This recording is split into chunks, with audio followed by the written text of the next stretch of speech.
have some slight lag issues here again.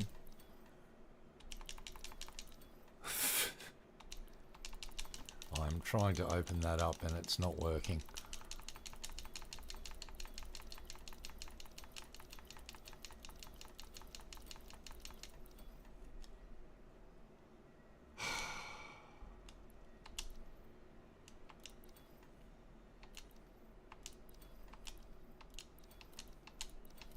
This game is so fucking broken.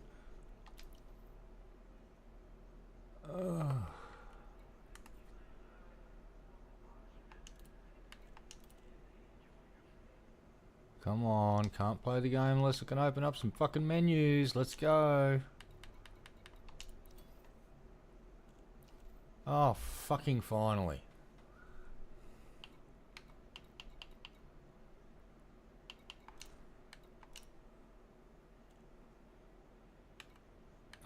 Take out 100. Okay. Well, that's working now. Let's make sure this is still going. Yep, 6 days. Alright.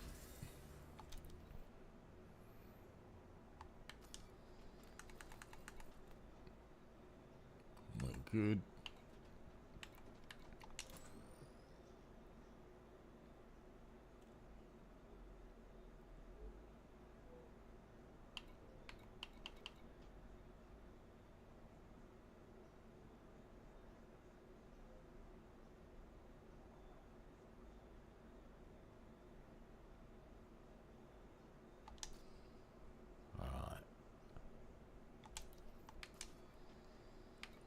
Let's go.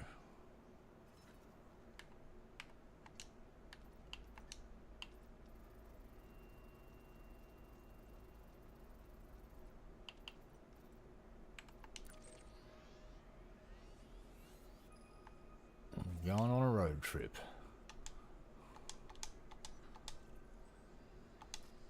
Right, let's go.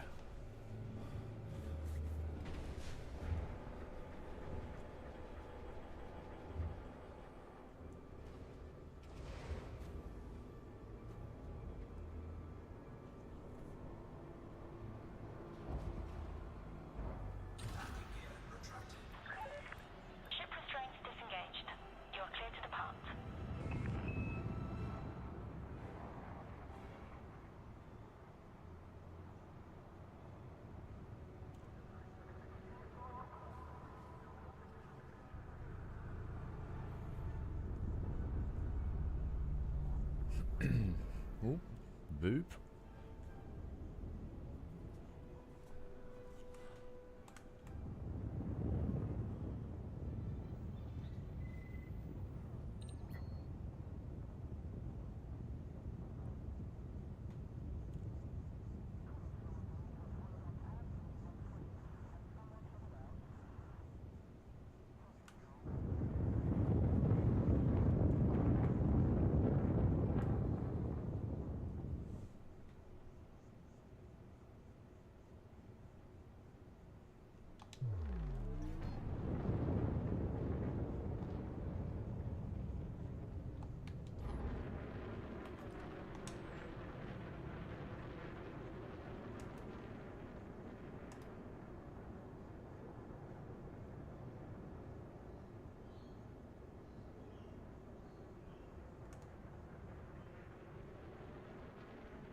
Off we go.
Let's roll.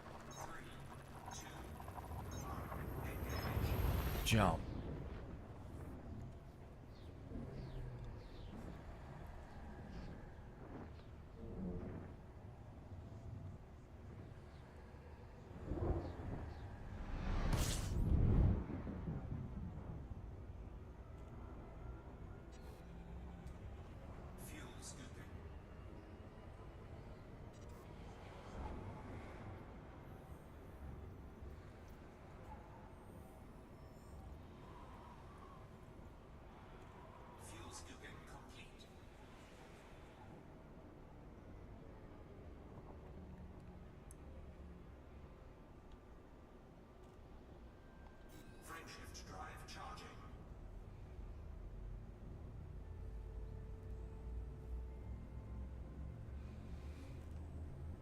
Yep, so continuing on with the community goal, we're going to go out and hit that Painite hotspot and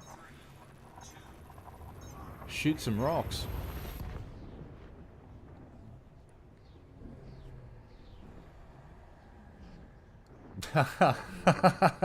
Comment of the week.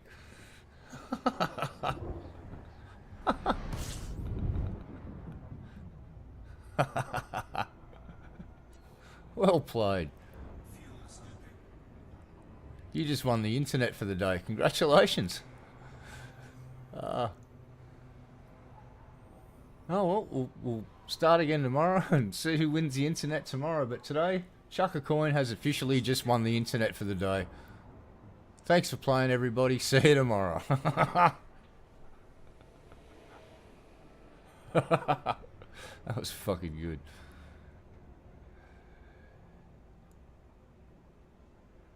Yeah, hauling shit in Star Citizen. Jesus Christ, that's beautiful. Because I was a Star Citizen fanboy for a long time. Don't worry, I came to my senses and got my fucking money back. Still got a base package, but the vast majority of my money I sucked back before they stopped giving refunds. So praise be to the video game gods, and praise be to whoever hit me with a bolt of lightning to make me wake up and realise that, oh, I'm funding Chris Roberts' lavish jet-setting lifestyle and living in mansions, and I'm not doing that anymore. Fuck that. Comment of the fucking week. Having said that, I really want to play Squadron 42. Don't care about the verse, but if they can get Squadron 42 out the gate, and it's a good game, I'll play the shit out of it. Because I also prepaid for a copy of that in 2000 and... Let's see, I bought my first package in 2014. Bought ships until they changed to Lumberyard. Got a refund. And then a year later, someone got me a base package just as a birthday gift. And I've got a... What is it? The little baby Origin courier ship. Alright, okay, Jesus, I'm just going to have to go full shame mode here. I dropped about 2,500. I've still got a Constellation die-cast model. I've still got a full set of ship patches with the sewing kit. I've got an unopened deck of Star Citizen playing cards, the notebook and the pen that came with it, all in my cupboard still. They wouldn't refund me on that, and rightly so. It's physical merch. I could probably sell that for a pretty penny to a collector, because they haven't made those patches in fucking years, and that, as far as I know, once they ran out of those die-cast Constellations, there were no more. So, but I got a smidge over $2,000 back out of them, and I can say this from personal experience: fuck you, Sandy, you rude cunt. Yeah, I said it. They fucked me around for 3 months to get that fucking refund, though. Mysteriously, even though they had my email on fucking file for my account, they kept sending it to the trying to bounce it to the wrong fucking PayPal account for 3 months. And then I asked them to read out my email address, and they went, oh, and they went, conveniently, that's wrong. How did you get that wrong? You've got it on file every time I buy a fucking ship. No answer.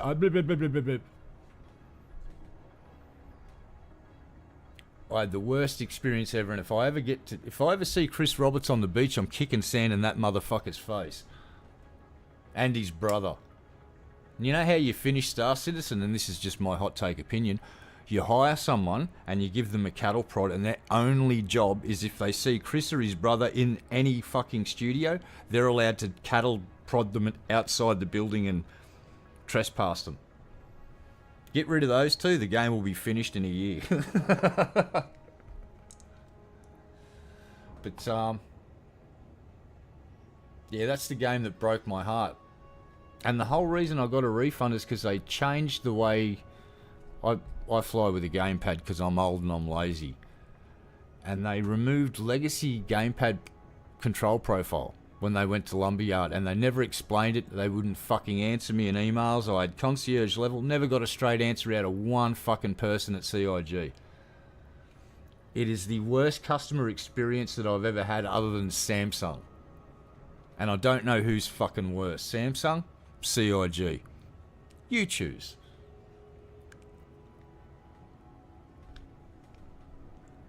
But yeah, I was in the hole for $2,000, dude. I had fucking Caterpillar, the Connie, Super Hornet, an arsenal of fucking weapons, and I'm talking, I had everything you could buy in that shop. That you could load up on my Super Hornet. I bought it.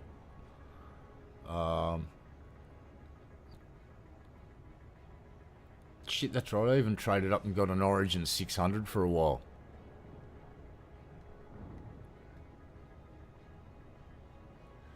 Alright, here's my experience with Samsung. I bought Gen 5 SSD, and there was a Xbox Games Pass promotion. It's like, you buy this, you get 3 months Xbox Game Pass. I tried to get the 3 months Xbox Game Pass. Holy fucking shit. You know what one dickhead from Samsung said? You need to contact Nvidia to get the Xbox Games Pass. Still got the email. And then they said, we're not, and they maintained, we're not running a promotion. So I sent them a link from their own fucking website in Australia that clearly showed there was a promotion. And that's when they said, oh, you need to contact Nvidia. And I said, what the fuck has Nvidia got to do with a Microsoft promotion that's running with Samsung? And could not get a straight answer out of a motherfucker. I was calling them every day saying, can you add the SSD to my account so I can claim the Xbox? And they said, yeah, we've done that. It's showing up on our end. It's like, well, I can't claim the Xbox thing.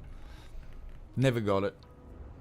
And I'll never buy another Samsung product again. Not because of I didn't get the Xbox stuff. It's because their customer service is so fucking inept that the Samsung people were telling me to go and talk to Nvidia about a Samsung Microsoft promotion. Ugh. Not kidding. Well, you need to talk to Nvidia to claim your Xbox Games Pass from the Samsung promotion. Like, what?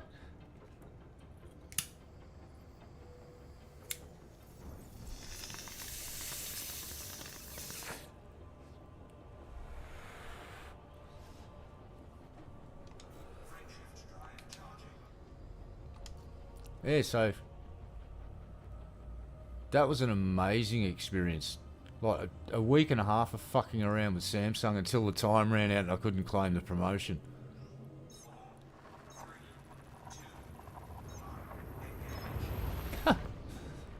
Contact Nvidia. That was amazing, that one.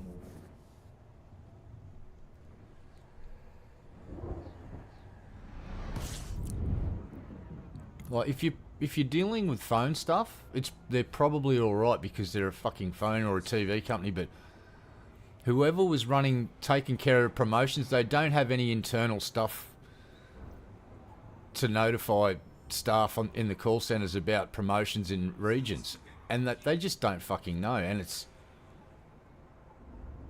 incredible amount of inept fucking customer service from that shit. Every single customer service agent couldn't fucking help me, and I'm guessing it's because the company itself is run like a fucking... Yeah. I won't comment further other than that I'll definitely remember that for the rest of my fucking natural life. And when it comes to buying shit, Samsung are now will only buy if it's the only thing available. And at the time, they were the only Gen 5 SSDs available in the shops here. Everything else was sold out. Everything. Yes, I am playing in solo right now. I am a big, massive sook. I don't very much get out into public. Although I think it would be fun to get in here with a couple of folks that drop in and say g'day. They also stream Elite Dangerous. I should line up with them to do a few sort of fun nights and do some cool guy stuff with some other folks in the community. There's a whole bunch of fucking awesome people. That much I do know about this game, is that there's a whole bunch of cool motherfuckers playing it.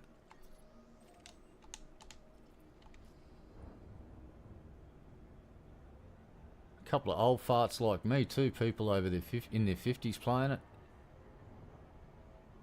Alright, let's get ourselves some mining. Off we go. Let's shut it down at 1500 and shut it down. Nailed it. Oh, we might be doing a lap of excess velocity here. Glorious lap of excess velocity.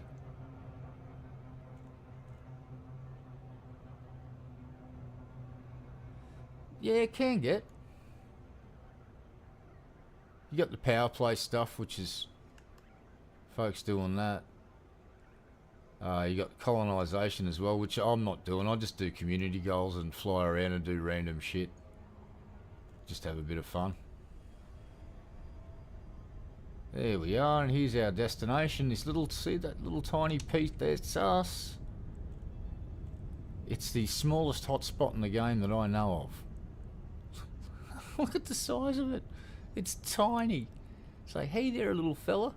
And you're a painite hotspot too. You're a rare little bastard. Don't know many of these. Yeah, and you get, like I was at Shinra, based at Shinra for a while just because I could buy everything there, but that's why I dare not go into public, because as soon as I went into public I would have got ganked as soon as I jumped in at Shinra. Because there's players out there that fly circles around me. I'm not a great pilot. I just like really enjoy the game.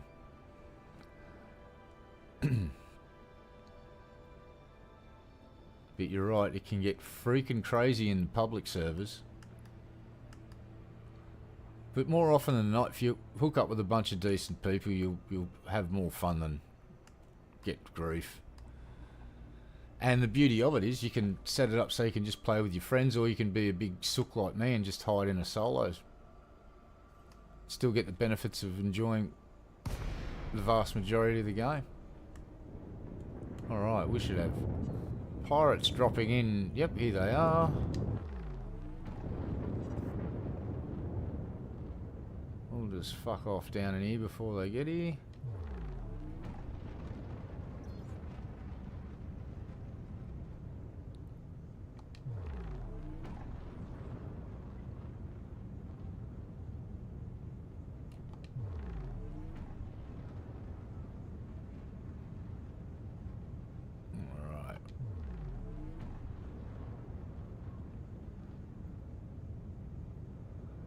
Use controller for when I'm flying. Just a Xbox Elite. And keyboard and mouse for when I'm running around on the ground, but I rarely get out of my ship, so just, yeah, gamepad. It's one of the only games I use a gamepad on, other than driving games. Most other flying games I'm keyboard mouse, but this one, because I play it for hours at a time, it's just really comfortable to have the controller just sitting in my hands and kind of remember what most of the functions for the ship now. So if I want to go into flight assist on, flight assist, you know.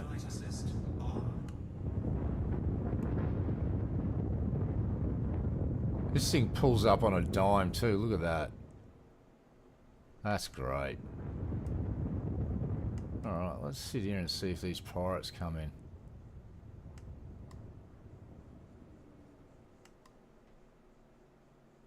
Yeah, so I'm just using my Xbox controller for most stuff, and sometimes I'll grab the keyboard and mouse, but never while I'm flying. In this game, for some reason, I just learned to play it with the controller. Then I stopped playing it for a few years, and then I got back into it about 6 months ago.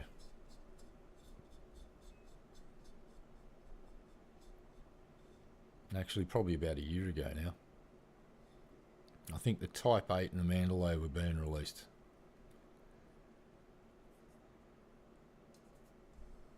So yeah, they're sort of doing some work on it. They're generating some income by selling ships again. Although I will urge them to, hey, $30 paint jobs, fellas. Come on, dudes, don't do that.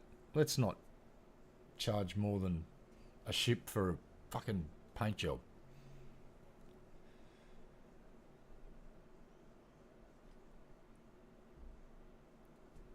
Oh, it's just, yeah, I'm just used to having an internal view, but this is the external view of the ship.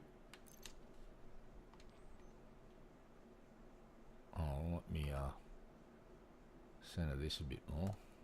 And then up a bit. And I guess we can go there.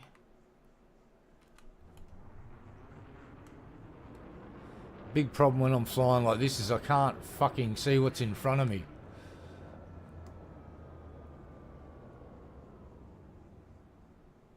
Yeah, I can set it up like this. Hold on, let's see if I can get it up a bit higher and centralise it a bit more so I can see what's coming. Let's try that. It's sort of obscuring my view a bit, but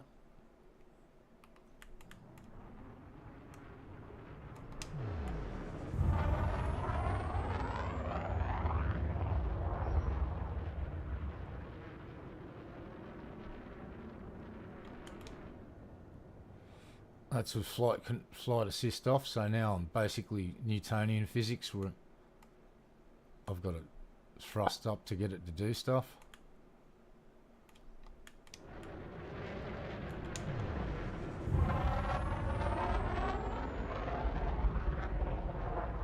And you got your thrust vectoring, so that's thrusters making me go up.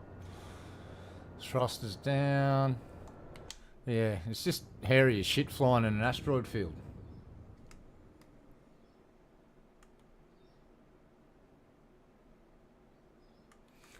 Well, I totally agree with you. It's got potential. What they may want to consider doing is maybe going Elite Dangerous 2 on a new game engine and building the game from the ground up around ship interiors, because the sad reality for FDev right now is that they are the red-headed stepchild on the block. They are the only ones without ship interiors in a game when most other games of this caliber do.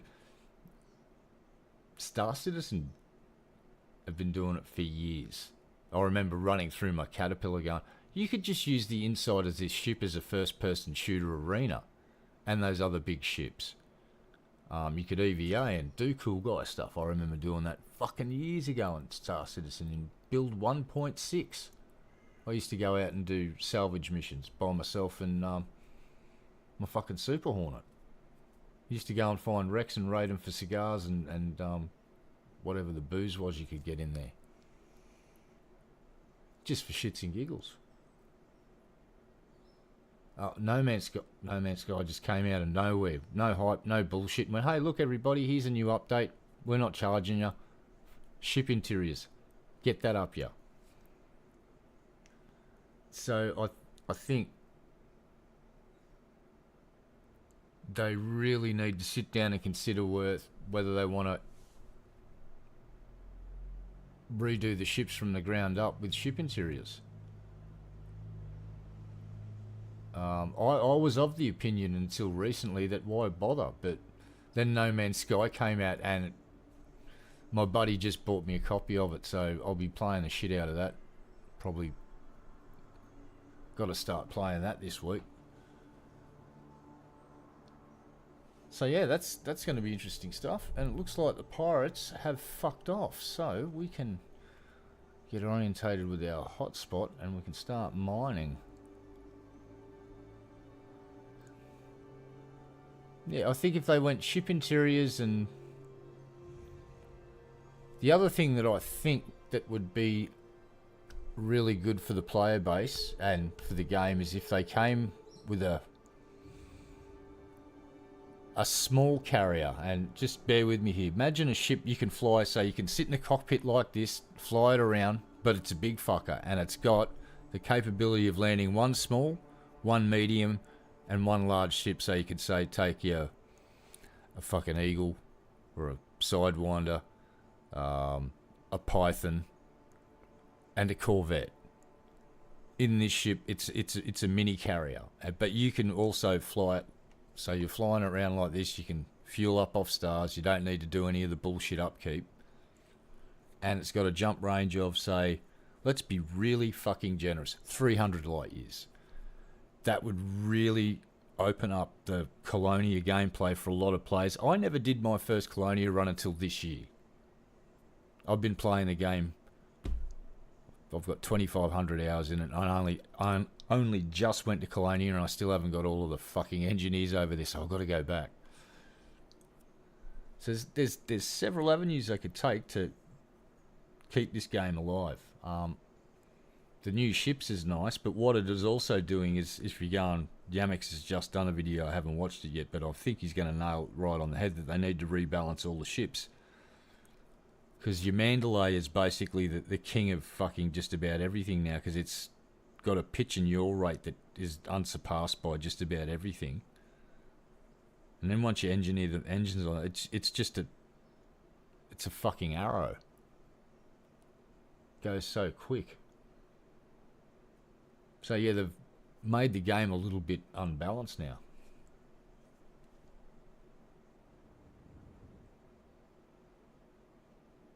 But you know, I'll give them a tip of the hat. When they do fuck up, they try and fix the fuck ups. And like this thing, they got some feedback from the players that tested it, and they sort of went, yeah, it's kind of a pile of shit. You need to do this, this and this. And they did it, and it made the ship better from what I understand.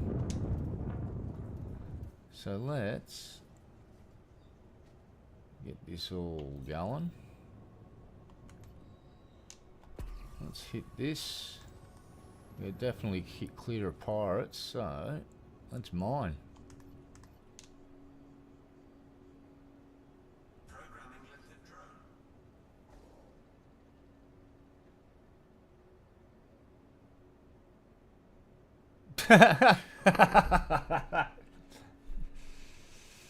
Are you shitting me?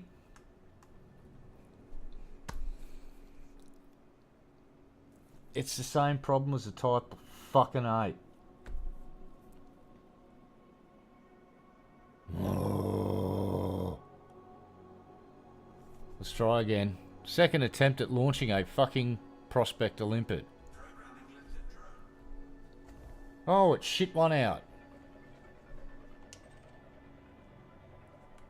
So this thing will also destroy limpets if it's just, and randomly too, it seems, at different speeds. The Type 8, it would eat them at anything over 40 meters per second. It would just eat the limpet, which made it fucking useless for mining because it was too slow. What do we got here? Painite. Indite, Gallite. We're taking the Painite.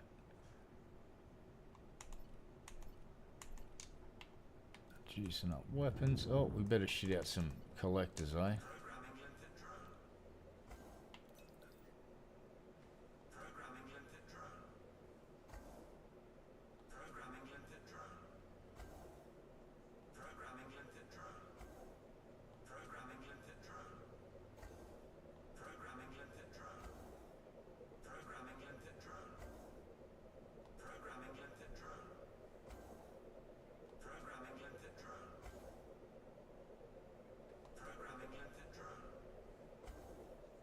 This is enough. I have a fucking horde now. Let's go, boys. Here's the deal. I shoot rock. You eat the rocks.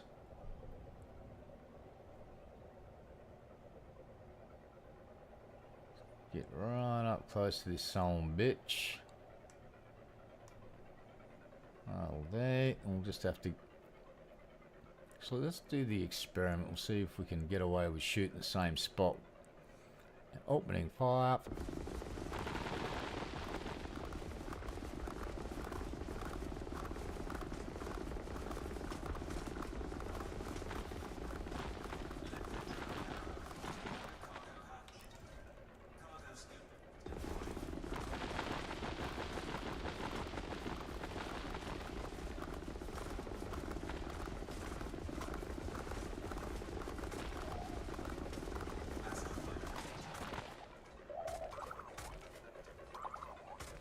Get them, boys.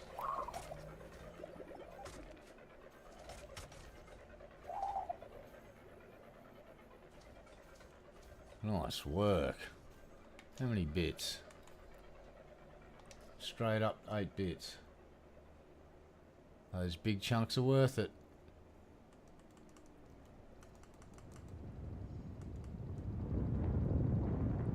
Alright, let's get back around on course. Whip that around. Alright, there we go. Alright. You know, we're just going to do some random prospecting. Fuck the pulse wave fucking analyzer. Fire in the hole. Let's see if this shits out a limpet at 100. Yes! Congratulations on pooping out that limpet. Tell me your secrets, little space rock. Osmium 9.5, we're taking it. How many, little buddy? 1, 2, 3. Alright. That's about there, I'll do it. Let's see how we go about. Actually, let's park it about here and see how we go. Fire in the hole. Oh, actually, we might want to get back a bit. Ah, no, we're fine.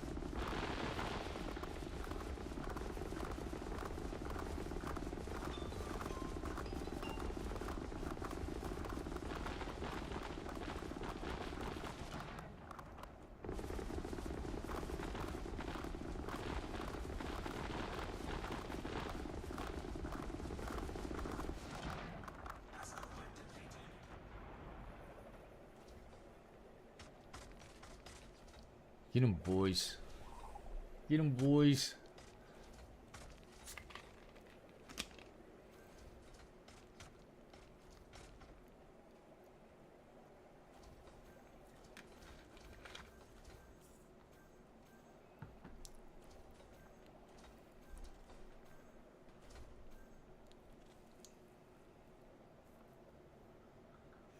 I have no idea what it does to a ship. I'm going to assume it has the same power as a mining laser, and that's 2/5 of fuck all compared to conventional weapons.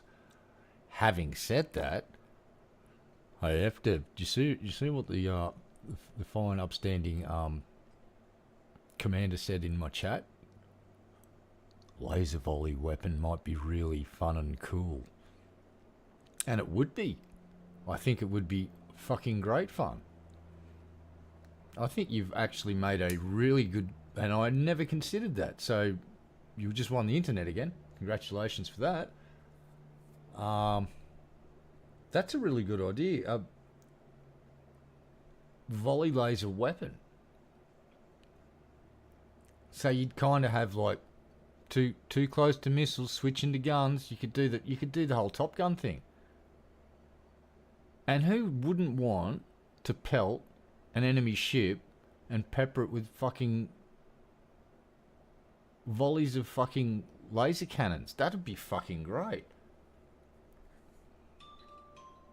That's fucking brilliant. Who dares message me on this fine morning? Who dares? Ah.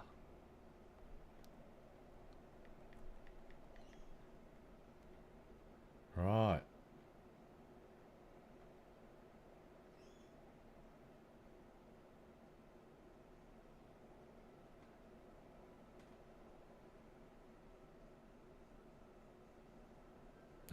So, boop. That would be yes. I've been waiting a year to see the fucking dentist. So yes, definitely yes. I'm sick of this broke tooth in my fucking head. I want it fixed so it stops hurting me. Sorry, I just had a message from the dentist.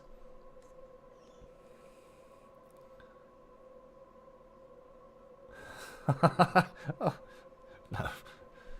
Ah, that first comment was fucking gold. You should have a swollen head. That was solid fucking comedy. Your situational awareness was on point. Delivery was great. Fucking nailed it. You won the internet for the day. That's how that works.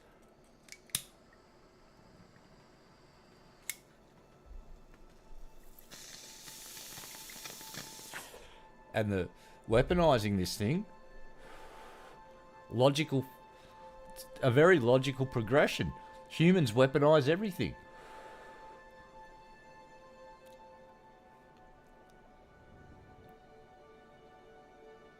It's a fucking great idea. Like, who wouldn't want that as a fucking weapon?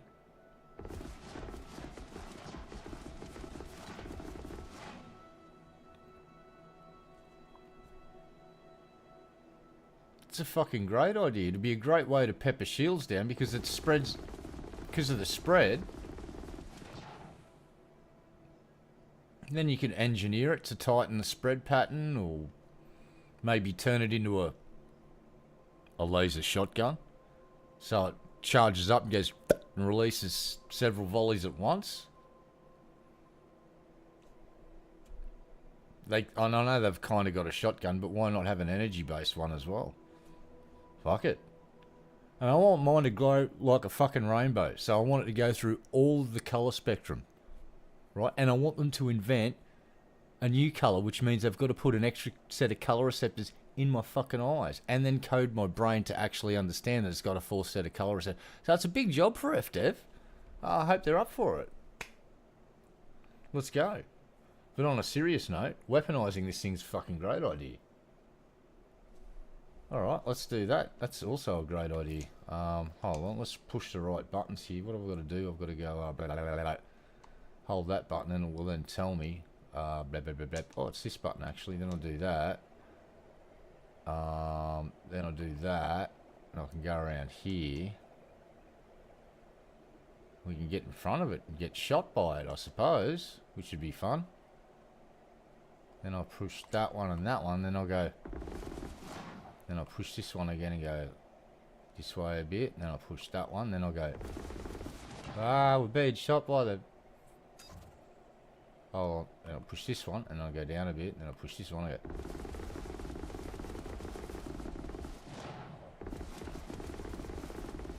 I'll push this one and go over here.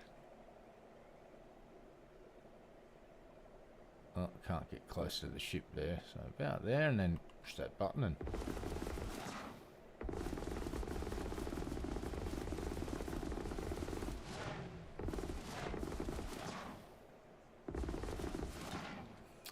Now here's the one weird thing of lasers. a light. Light doesn't have any mass. Photons don't have mass, which is why we have that speed of light thing, because no mass. This much I do understand. I have the very basics down. Mass, bad for light speed. To get something with mass to go to the speed of the light, you have to basically suck up all of the energy in the universe to push it to 99.99999% speed of light. Still not going to quite get there. Got that problem with mass. When you're a photon, you don't have that problem anymore, so you can go speed of light. So my question is, something's got no mass, why is there recoil? Asking for a friend. Other than that, it's great. I like how the thing actually, if you watch the whole mechanism, it's that mount goes as well. Extends back and drops it down. Then it pushes itself back up again, look. That's pretty damn cool. Get over from this side and watch it. Whoop. Let's try that again.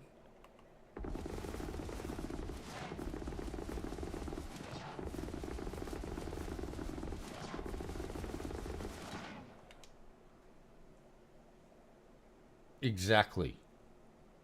The rule of cool, man. Come on. Exactly. Nailed it. Don't forget the fucking rule of cool. Which is what makes sci-fi so much fun.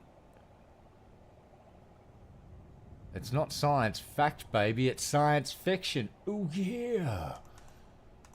Fire in that fucking hole. Yeah, so if... my advice to folks that play this game regularly, if you're a heavy miner like myself, you might want to purchase this thing just for the giggle factor of the repeater and the fact that it does blow off big chunks of yum-yum. And you can fill up your cargo pay pretty quick. Ooh, that's just a sensor ghost from my other stuff. We're fine. Oh, my limpets are dying. That's alright. Painite, 7. We're taking it. It's alright. We're going to poop out a whole bunch more collectors.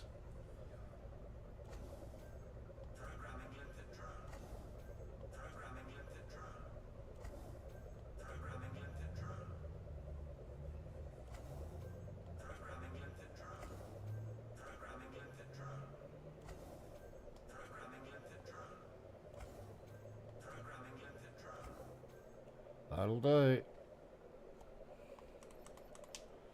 Let's get into this thing and chop it up. Full powder repeater. Let's do an experiment. We're going to hold it in one spot and see if we get the big chunky boys or whether they get blown up by my repeater a lot.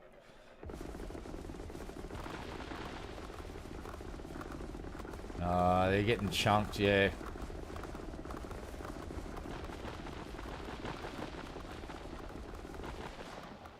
Keep it moving, the big chunks don't get destroyed.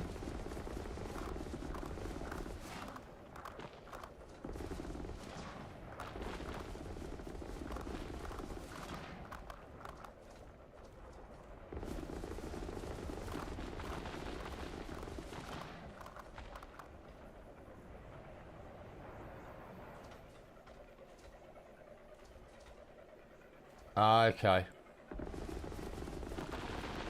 Thank you for the correction.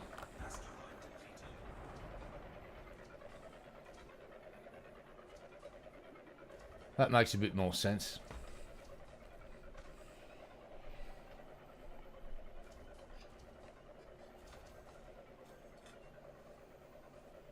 But yeah, even though I was whinging like a bitch about the layout of this ship, the functionality of it is pretty fucking good for its purpose of mining.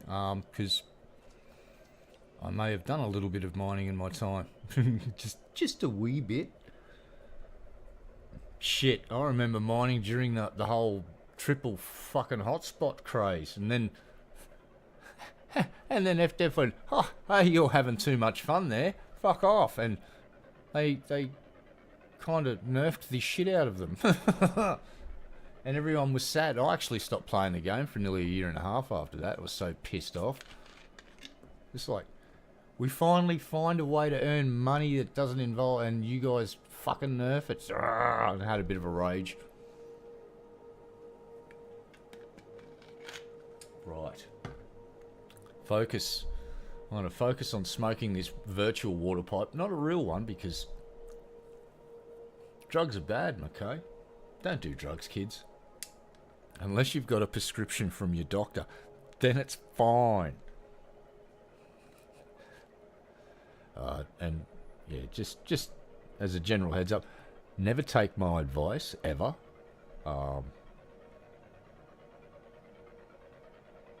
Yeah, just never take my advice.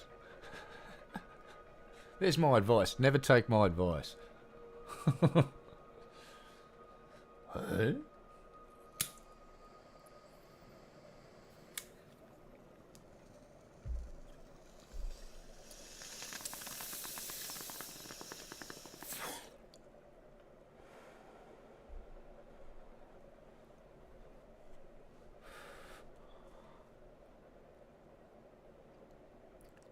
Off we go.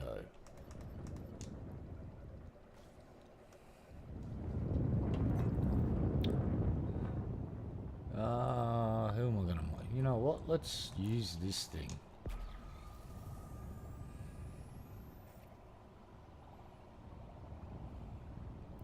Oh, we've spotted an orange one.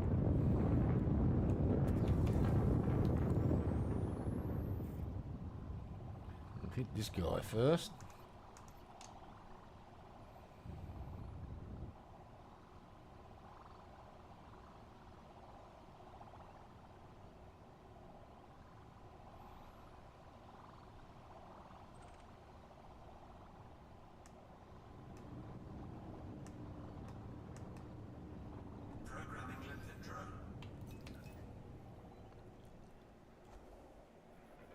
Let's go, boys.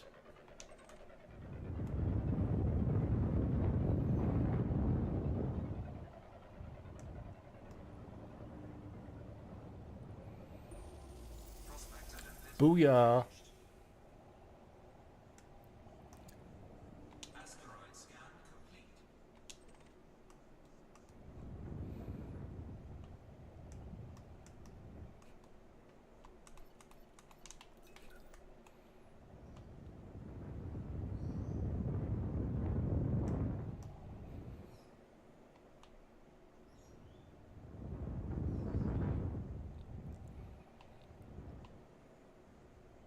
Yeah, about there. Let's get to work.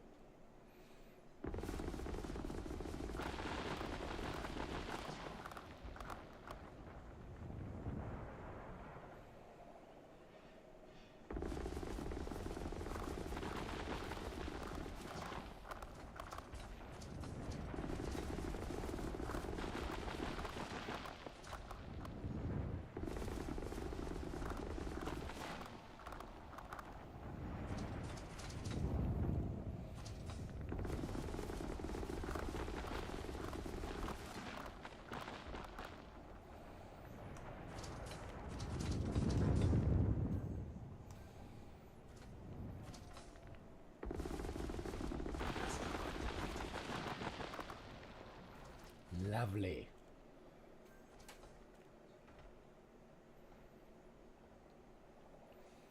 Yeah, I've just found just spraying it around totally avoids the problem of blowing up big chunks. Plus it's fun to just to spray the fucking whole rock up.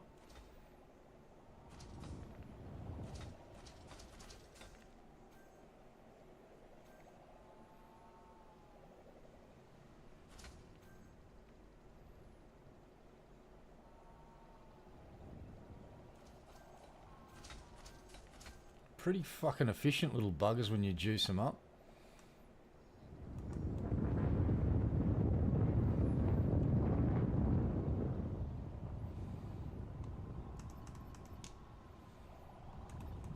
Fuck it. Pulse wave. What do we got, baby? Ooh, chunky boy. Chunky boy detected. Alright, let's shoot out a couple of these things.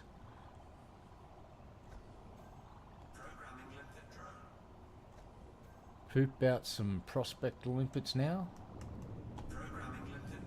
Poop it out, buddy.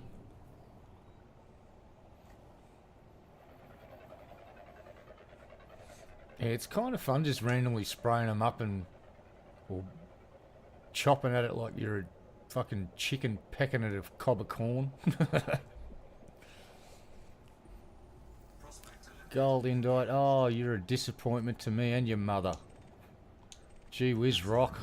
You're officially disowned. We're leaving you. Goodbye. You can float in space forever. Ooh, spinny boy. We're shooting this one.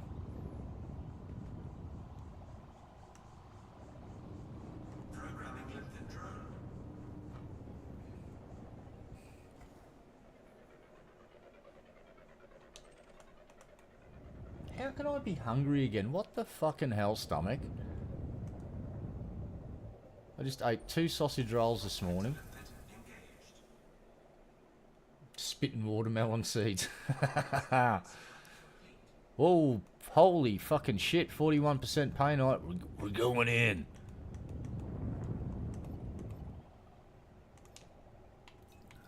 All power to weapons. Alright, let's park right here. Now if we shoot this one should kick off.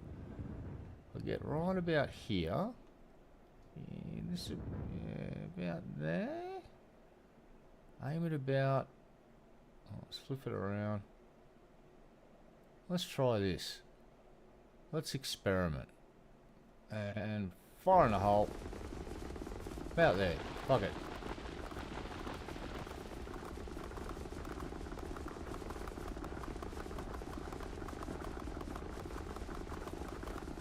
Yeah, no, they're hitting each other.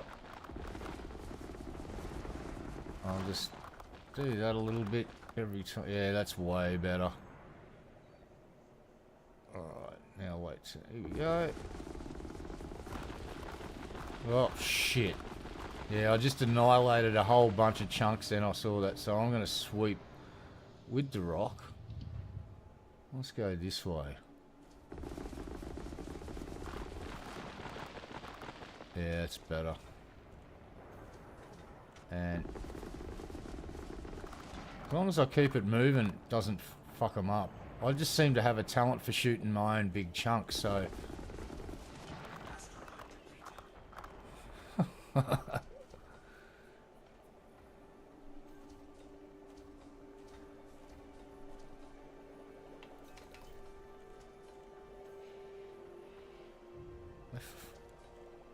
How are we doing so far? Yeah. Chipping away at it. Where's it? We've got another spinny boy next to this one, don't we, somewhere? Here it is. Come here, mate. Get around there, little doggy.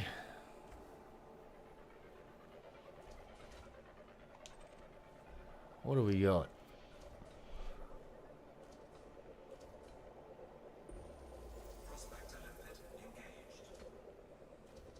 Yeah.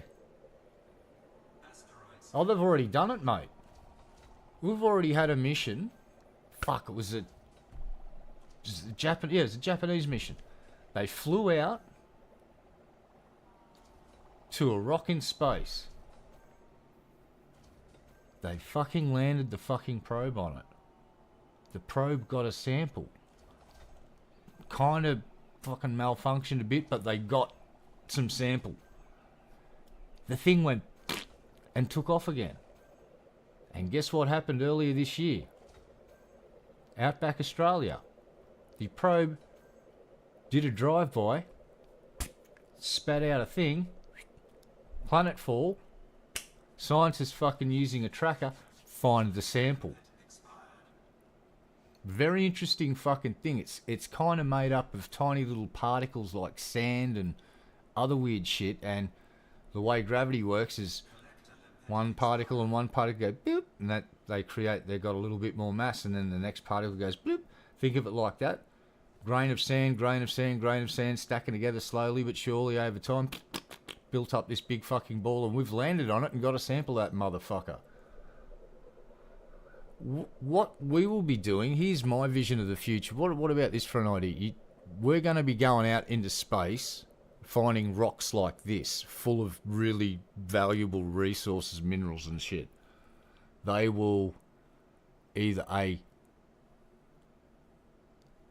place rockets on certain points on the surface and get it to break orbit from where it was and sling it towards, not the Earth, the moon.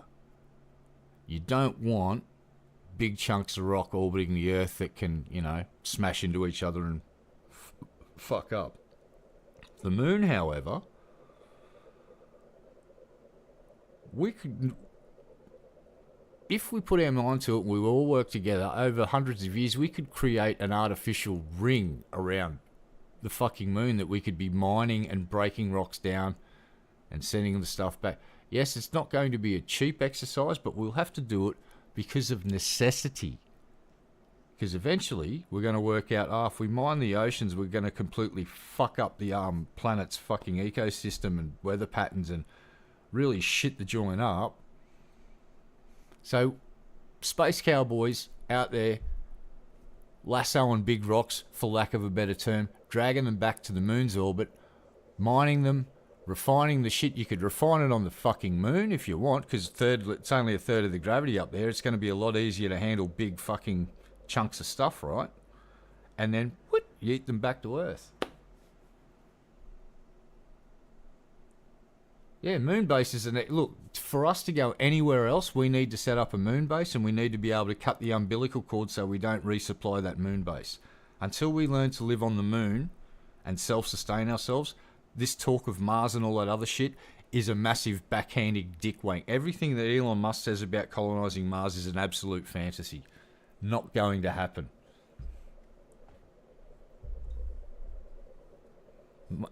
The moon is the place we learn to do all this shit because we can save people from the moon if we have to. We have the ability to get there. We've just done it again recently and done a flyby. I would humbly put this forward. Why are we fucking around? Why don't we just modernise the Saturn V design, simplify it somewhat so it's easier and cheaper to build, and yeet shit into fucking orbit like we should be doing instead of wasting time. Because for one starship to get up into orbit, to get to the moon, you need to launch 15 starships approximately, because you need to refuel that starship once it's in orbit. It can't go to the moon by itself. It's a useless pile of shit. You have to and it's not just 1 or 2 starships to launch the fuel. It's 13 to 15. That's the part they're not telling you about openly. Right, there's an engineering channel on YouTube, and he's one of the bravest dudes out there because he actually went and showed you why starships are fucking fantasy. Right, NASA realised early in the piece sending a really big ship as your lander is a dumb idea. That's why they sent that little tiny box that they went because weight's everything. The amount of juice you'll need there, it's just ridiculous. And like, it sounds great from a sci-fi perspective. I was an Elon Musk fan until a few years ago, and I started watching debunk videos. I went, oh, the dude's just he's just a flim-flam, man. It's like, he's the monorail salesman from the fucking Simpsons, man. Go and have a look at how many projects he's talked about and how many have failed. Even that big tech YouTuber just asked for his money back for the fucking Roadster. And here's the best bit. They still held on to the $5,000 original deposit. They wouldn't. They refunded him the $45,000 out of the $50,000, and it took them weeks. Oh man. Anyway, that video's out there. They're on a podcast talking about it, and his co-hosts are just making fun of him because one of them said, "You do realise that if you just had that sitting in a high-interest bank account, you could have made $70,000." And the dude went, "Yeah, I know." So finally, the flim-flam about his Roadster is starting to unpeel, and even the big tech YouTubers are asking for their fucking money back now. So I'm not going to go on an anti-Elon Musk. That's just like... Boring Co. What happened to that? Where's the Hyperloop? That's now a car park, by the way. Where's the half-day turnaround to launch a Starship from America to Africa and back again by dinner time? Never happened. Falcon 9s don't even have a 100% reusable rate yet. And they're a great system that work.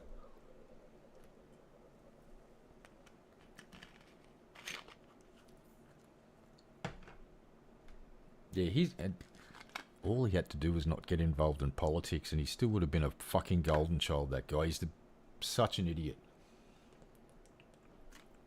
See, even I've learned. I'm not talking about politics. I'm talking about Musk's business stuff. So I started talking about politics about a few months ago, and my sub count just fucking went off a cliff. Like, no one gives a fucking shit about my opinion about world current events. I understand that. I'm just kind of poking fun at Musk and his grift. But when, and I forget the dude's name, he's that English guy that does all the tech YouTuber stuff, and Flash Gits made that really funny fucking parody cartoon about him chopping off his own hand and stuff and poking out his own eyes and all of that shit. Well,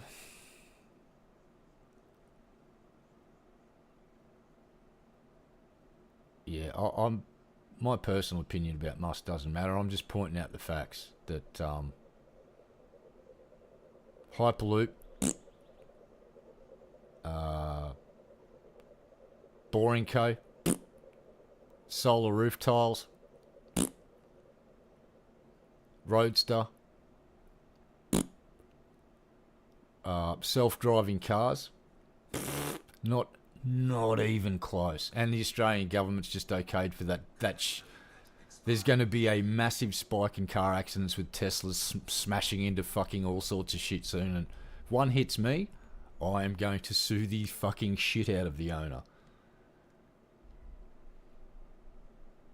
Because these idiots actually think the car can self-drive because of the bad name of it. It can't. It's such a bad design. Oh, another fun fact. There's a Chinese EV that can self-drive better because it's got full LiDAR. Here's the problem with that. There was a dude taking a video of this fucking goddamn car, right? And then you see this beautiful thing start appearing on the screen, like artifacting in colours. It was like really trippy and psychedelic and shit. But you know what it was? It was the laser from the LiDAR destroying his camera in his iPhone. So when you see those self-driving cars with LiDAR, make sure you're protecting your fucking phone's camera, because those things are powerful enough not to hurt your eyes, but they will frag your phone's camera from a few feet away. Fun fact.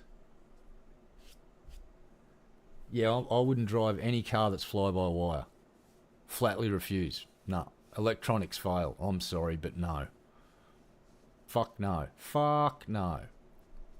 Anything that's fly-by-wire, other than an aircraft, I wouldn't trust. And I understand why aircraft are fly-by-wire necessity, and they have so many redundant systems on them that if one actually falls out of the sky, it's probably not going to be because the fly-by-wire system's failed. It's going to be some other catastrophic fucking thing.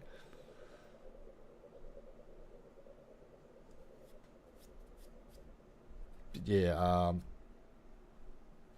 the amount of accidents that are going to be caused by people relying on that self-driving thing it's going to be insane. And here's the other thing too, we'll quickly discuss this. From a legal viewpoint, who's responsible for that self-driving car when it has an accident? Is it the owner of the car? I would argue no, and here's why. They didn't code the fucking software in that car. They just bought it. They're an end user. So I would say that governments of the world need to come together and legislate it so software companies can no longer put out that end user license agreement that's basically a big legal get out of jail free card. Like, you can't hold us responsible if anything goes wrong with this product with you when you use it. Totes not our fault. Yes, it is their fault. They coded it. We need to take this get out of jail free card away from software developers. They need to be responsible for their fucking code. Ask my friend Landon. He's been coding longer than most of us have been alive. He was around when they did the Berkeley distribution. He was there. He may have helped, contributed a little bit to the Berkeley distribution. So, the creator of the software, not the owner of the software, the coder of the software, the creator, daddy, the software's baby daddy, they're the ones that need to be fucking, to get their little get out of jail free card. And I'm talking all software, operating systems, games, anything you fucking buy has an end user license agreement that basically says, when you read the small print, if anything goes wrong with this product, totes not our fault. Totes not our fault. Want to sue us? Get fucked. By signing this, you're agreeing that you can't sue us or get any money, and that, in fact, if you even suggest the fact, we can come around and you have to lick our ass clean. Excuse me.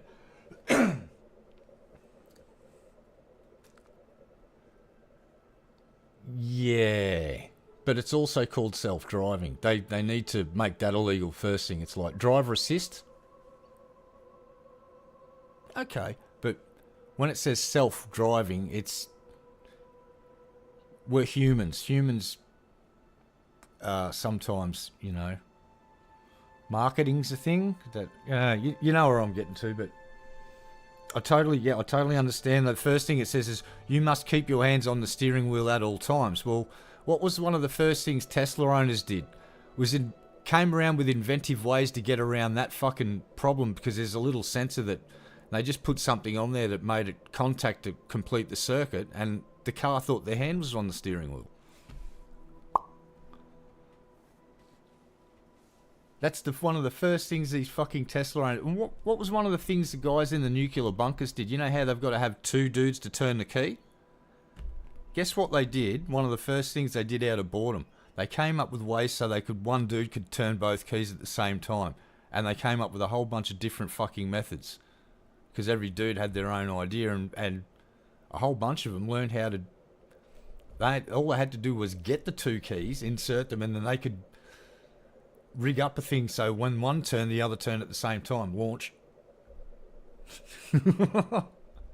Humans are naughty, aren't they? Hey?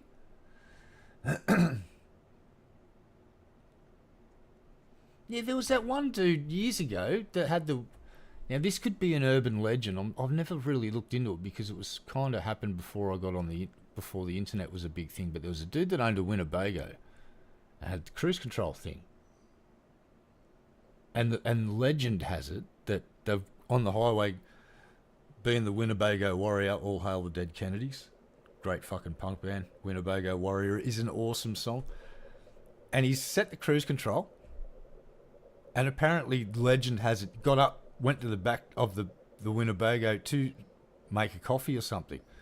He was on a straight at the time, so the thing's run out of straight road and it's gone straight off the road into a cornfield and come to a halt. No one's died, but apparently he sued them, and because of the wording in the pamphlet, a legend has it that he won the lawsuit, and they had to change the wording of the cruise control thing to make it very apparent and to even to the dumbest person on the fucking planet that this doesn't mean the car can drive around a corner and self-drive.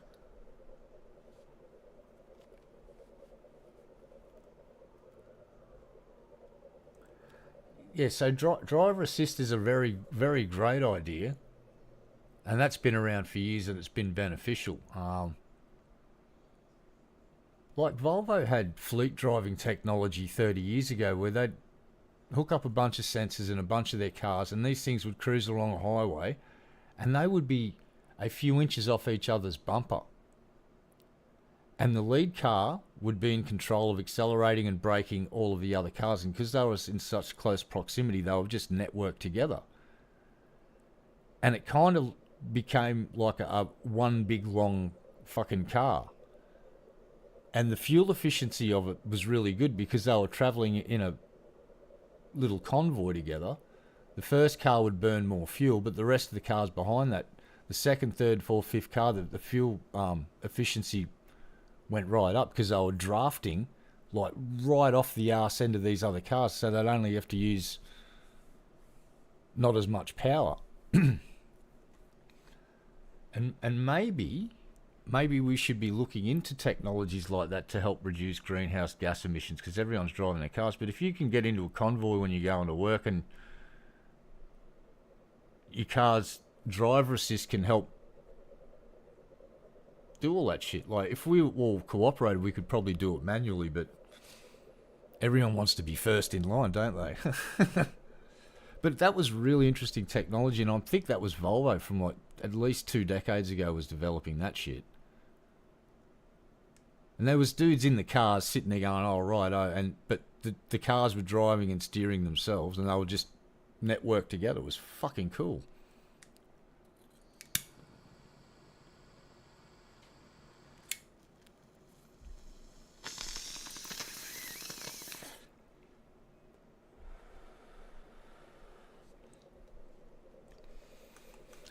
Yeah, I think the biggest breakthrough we could do would be creating a better battery technology, because their energy density compared to petrol is shithouse. And that's the problem. The amount of energy you can store compared to their weight is horrible compared to fuel. Fuel's got really good energy density. The problem with combustion engines is that they waste a lot of it and produce heat. So more efficient combustion engines and improved batteries. Exactly, you have to get people to work together like fucking ants, and no one's going to work together like ants. Go and look at what ants do together. Have you seen the size of those nests that they pump full of concrete in Africa? They sat there for 2 days pumping this concrete down into this fucking hole. Yeah, exactly. Good luck. But they spent 2 days pumping concrete into this fucking hole in the ground, and then it filled up. They let it set, and then they started to excavate. There's a video on YouTube. And it's like this massive fucking area underground. They spent weeks excavating it. And this fucking underground city that the ants create is just magnificent. There's chambers for... They bring vegetation down to let it grow fungus. So they've got fungus chambers because they use it for food. That also produces warmth. And these ants, thousands and thousands of fucking ants, just work together to create these labyrinths. Excuse me. And they're fully functional. Like they're designed so rainwater can't get right down, and the reason the concrete did is because it was being pumped in under pressure. And it's just fucking phenomenal. And the things that these ants fucking create are just crazy. And that's because they're all cooperating. If we all just cooperated instead of breaking shit, we could probably... Yeah. We could do some crazy shit. We could probably build bridges across fucking oceans. Anyway.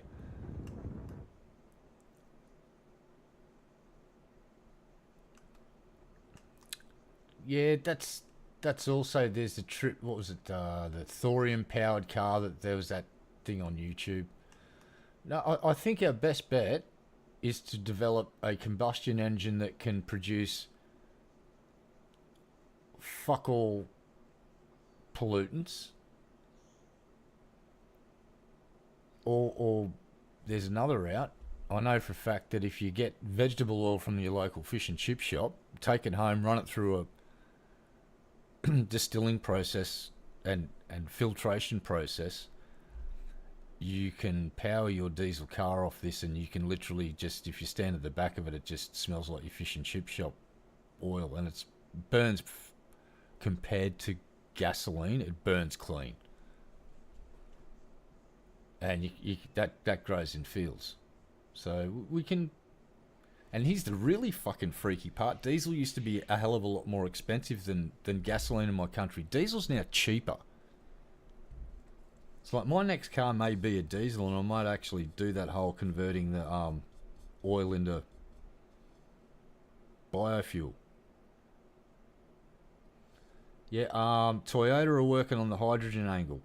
So if anyone's going to crack that egg, it's fucking Toyota, because that's where they've been hedging their bets. There's also a hydrogen plant being produced in my state where I live, and facilities to store. And they also worked out how to transport hydrogen in a way that makes it inert and nice and safe. Oh yeah, hydrogen and oxygen. Yeah, yeah, absolutely it is. You're talking rocket fuel now. That's fucking rocket fuel.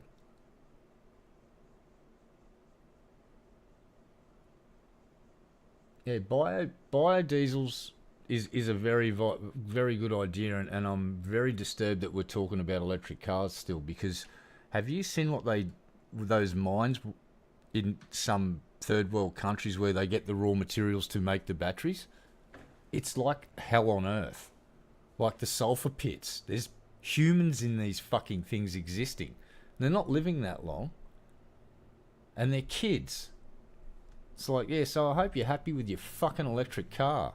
Fucking hell. They think they're doing the fucking environment a favour. It's like, no, you're hurting it way more than you're fucking helping. You just don't realise it yet, because you've been bullshitted, dude, by a bunch of lying arseholes that market stuff.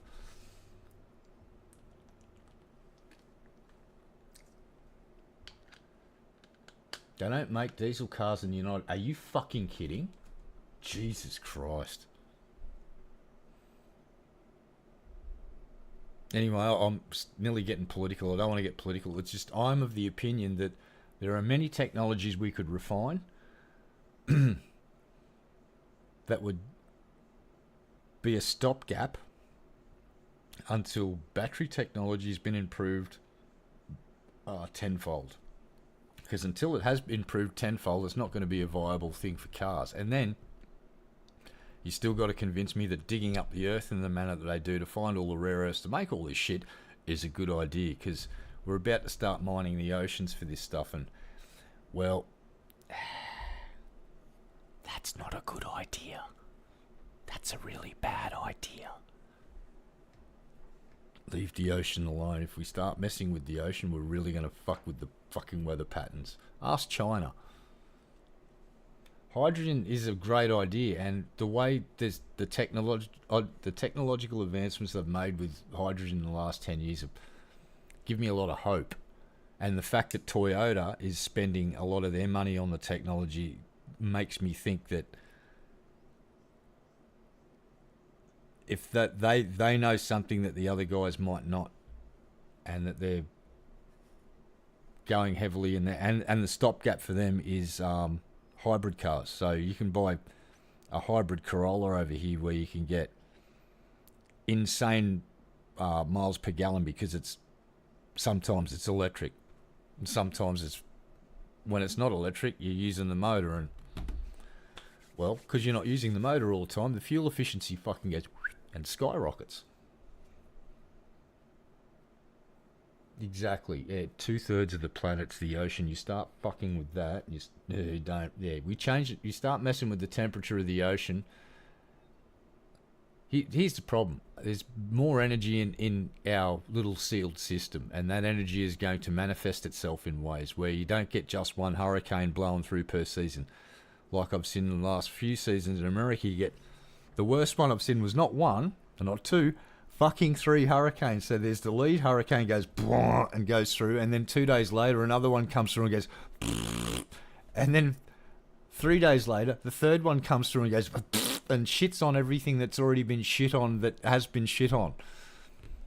And then you end up with Haiti that still hasn't been rebuilt after how many fucking years properly, and there's, you know... We can fix that too by redesigning buildings and building structures that can withstand 500 kilometre hour winds, but that's engineering and got to spend money. Rather build a house out of cardboard and fucking straw and fucking plywood in Tornado Alley.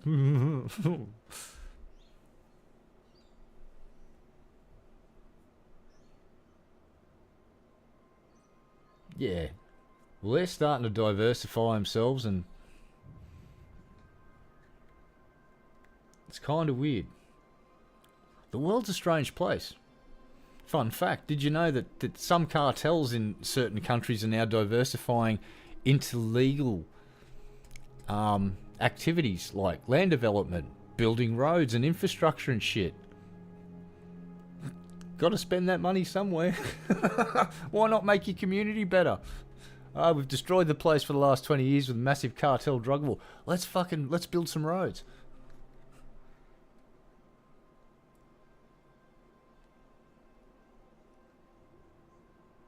Oh, we have some good combos here. A friend of mine, Landon, he's let's just say he's got a big lumpy brain, and he's into maths and astronomy and physics, and he may have been mentored by Richard Feynman and knew him, and may have done some insanely cool physics experiments over the years. May have gotten a NASA mission funded so we got a photo of Neptune. May have been the guy that talked to a senator to convince him to give them 10% of the mission budget instead of calling the whole mission off, which is why we ended up getting a photo of a certain planet. Maybe that was his fault. He came to smoke a chew.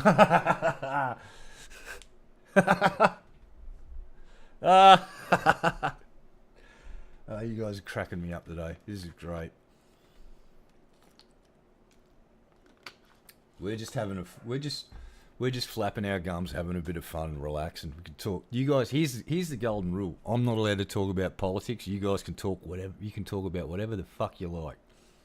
All I would ask you to is don't advocate for violence, and not that anyone that's been in this chat would ever do this, but the golden rule, and it's YouTube terms and services, is if I see something that could be interpreted as overtly racist, I will have to go. And if I see anyone advocating for violence openly, I'll have to go. And that's the only two things I'd pull up. Everything else, within reason, you know what I mean, is quite okay for you folks to talk about.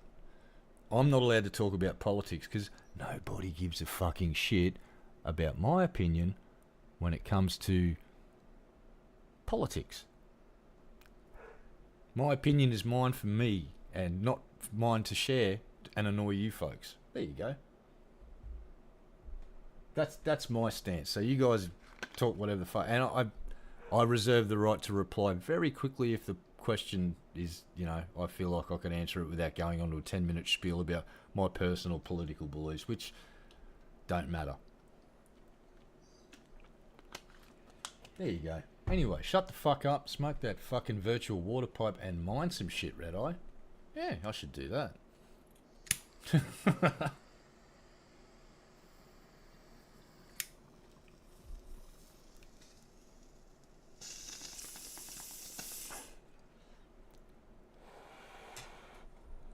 And if I ever get a job as a circus clown, I will be called Waffles the Clown because he doesn't shut up. He just keeps talking.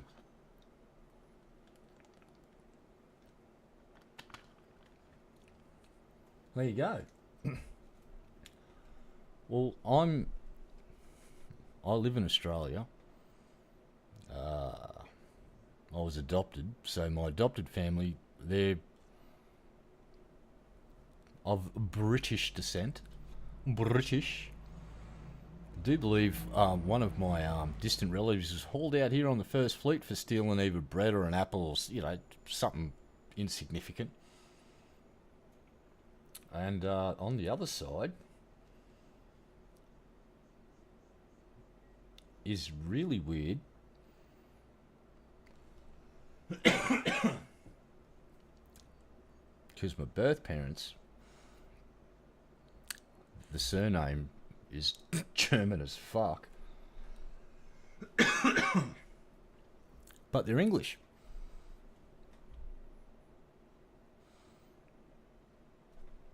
And it's just fucking weird. I don't know how. I've got to look into the family history a bit more, but yeah. And on the natural side, there's Scottish, and there's so I'm basically a fucking mongrel, and I love it. Yeah, the English must sort of regret what the English should have done is left the prisoners in the UK, and they should have all come down here. They probably would have had a better time of it. Now, Australia's look. I'll put a lot of shit on this country and its politics, but as a country and a place to live, this place is fucking awesome. It has not known the ravages of war since the late 40s. We get along with most nations. Now, even though there are some fucking scumbags that live here, recently you've seen the fucking stupid protests with the neo-Nazi fuckheads, and well, that all went down like a lead balloon. And if you watch the footage, once people realised who halfway through these protests, these fucking black shirt dickheads rock out, start talking their bullshit, the crowd turns on them instantly and tells them to fuck off, and the crowd disbands and goes home and leaves the protest. Like, the anti-immigration folks might be a bit misled, but they're not. Once they worked out that the neo-Nazi dickheads were organising this fucking anti-immigration protest rally around the country, everyone turned on them, and literally you could hear the crowd saying, "Fuck off, mate."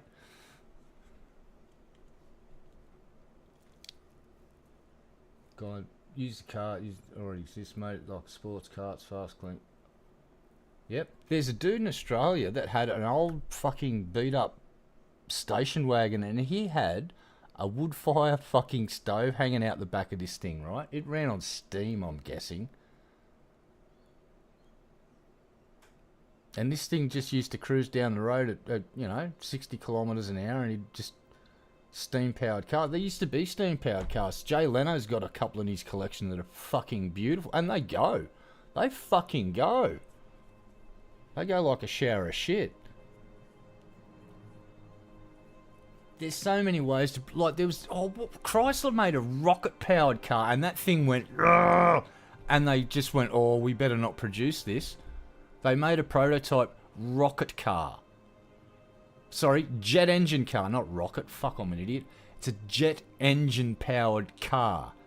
Turbine jet engine-powered car. Imagine getting in the fucking car in the morning, going to warm up the engine, winding that thing up and hearing that turbine just fucking start winding up, and then fucking ignition. Steam cars are bitchin' cool, but this Chrysler, I think it was the Chrysler, it was jet powered. Fucking jet powered. They thought, I don't know if we can do it, make the engine small enough, and an engineer went, watch this, and made the jet engine that fit in the car. Yeah, Jay Leno's fucking collection is only dwarfed by his chin. His car collection. That was a really bad joke. Jay Leno's car collection is exquisite. Like, if I could get a job working for Jay Leno in that car thing, just cleaning the tools, be a dream come true. I wouldn't give a shit about how much money they pay me. I get to hang out amongst those cars all day, every day, just going, look at that. Yeah, Leno, well, there was a guy that used to collect... I went to school with the dude's son. There was Giltrap's Auto Museum here where I used to live. And they had some beautiful cars, like original T-model Fords, all of that old school shit. Some pretty fucking hot stuff, but nothing like Leno. But, yeah, Giltrap's Auto Museum, that was a fucking cool place.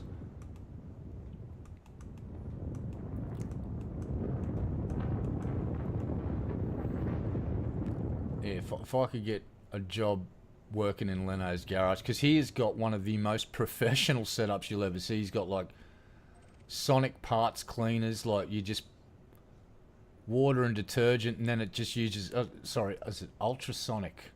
It just uses sound to clean the parts. Nothing abrasive. It's like the dude just went all out and set up his garage, and he's probably got the best mechanics in America fucking working for him privately. Like the dude just went, yeah, I'm pretty successful. Oh, I like cars. I'm gonna buy some fucking cars. Fuck it. And he just started buying cars, and he hasn't stopped. And I would love to see if he's got any Aussie cars in his collection. I would love to see if he's got like a Peter Brock Special or any of the early Fords, like even an XC or an XB, like the Mad Max car. You know what? We're going to shoot this big fucker right here too. Come here, you big fucker. Boop.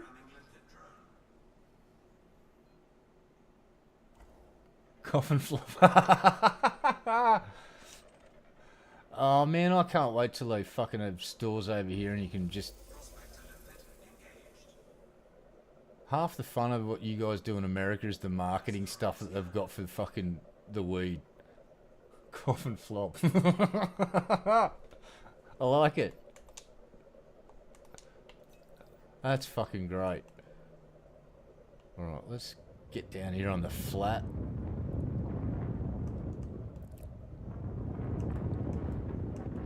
Alright, that'll do that.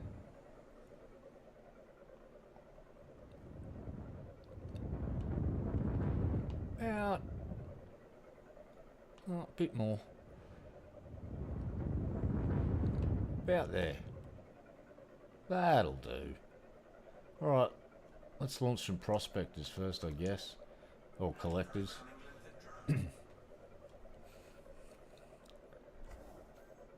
Yeah, I have just found, there's a doctor locally that is part of a network that can do prescriptions over the phone. And it doesn't cost me $300 for an appointment. It costs $100. So I'm going to save up the $100 and I'm going to go get myself a script.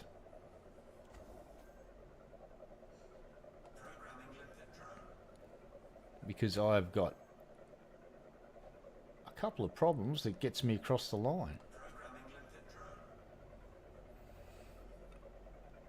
The herniated disc is the main one. 25%. Oh la la.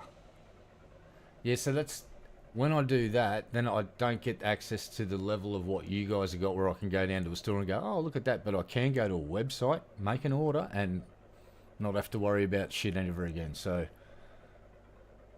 that is the path I'm going to take. Not ideal, but it's...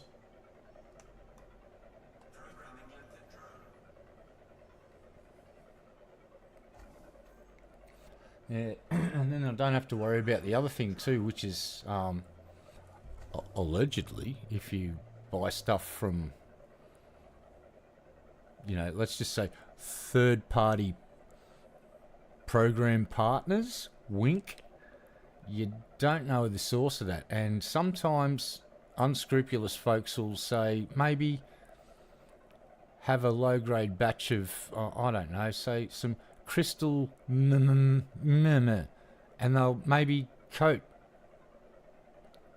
that weed with some crystal and then sell it, but forget to mention that it's also contaminated with crystal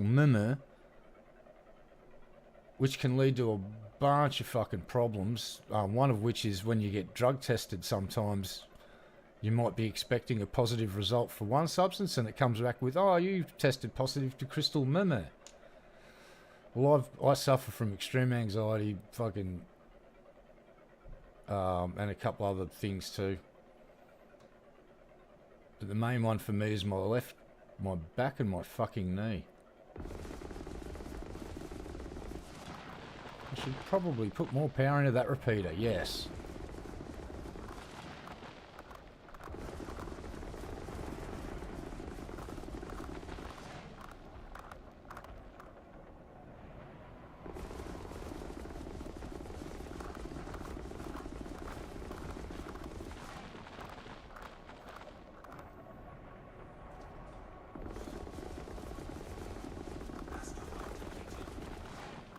Lovely.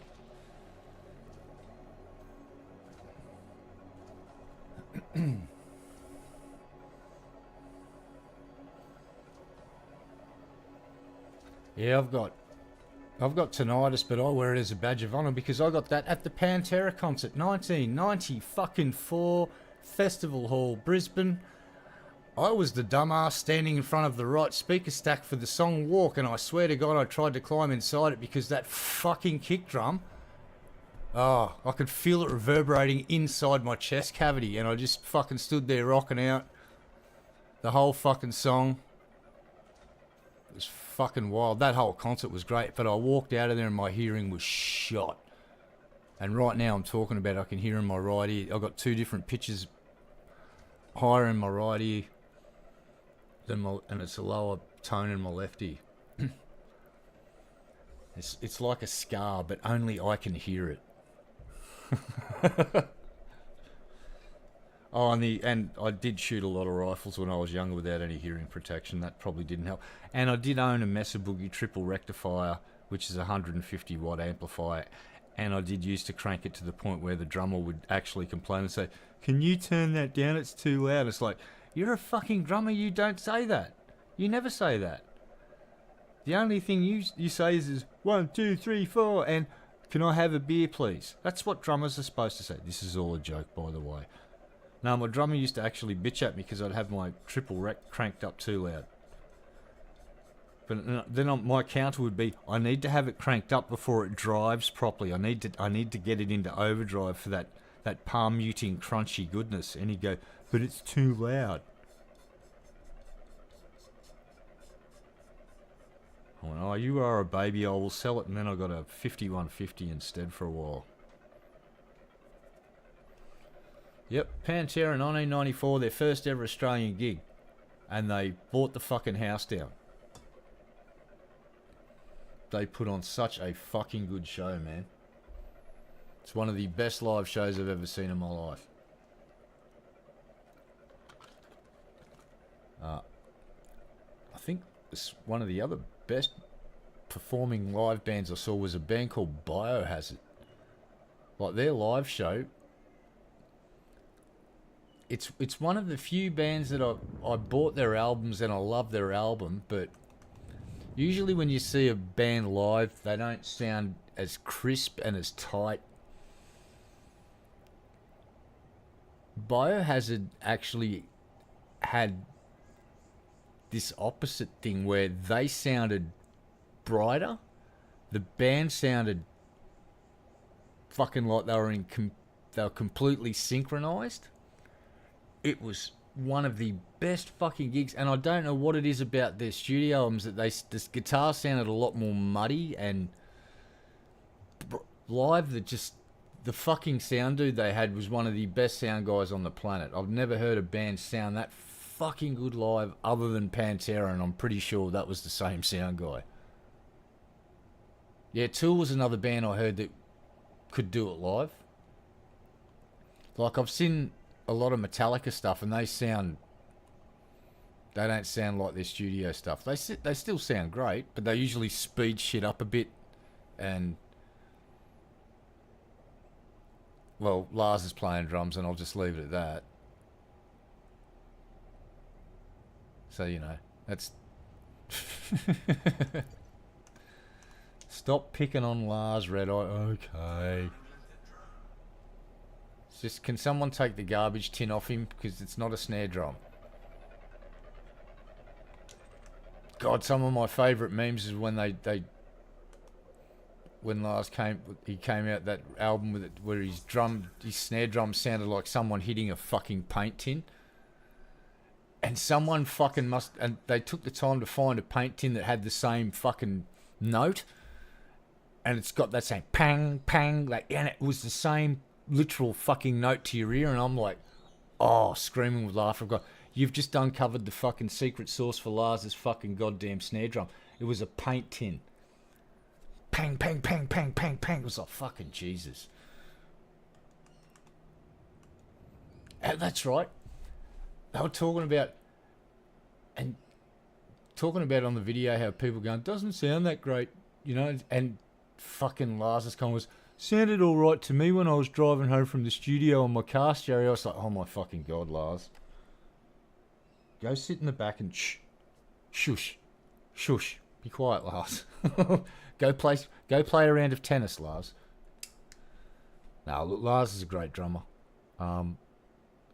Metallica's earliest stuff was fucking fantastic. I love the Black Album, and I actually like Saint Anger. It's not bad either. I will admit this though. I cannot stand the album Death Magnetic for some reason. I bought it. I got a digipack copy with the cool front on it. I've listened to it twice since I bought it. And I think I got through it, the whole album, the second time just. And I can't stand it. There's something about that album that just makes me want to throw the stereo out the window. And I was a huge Metallica fan. I had the fucking box set. All of that shit.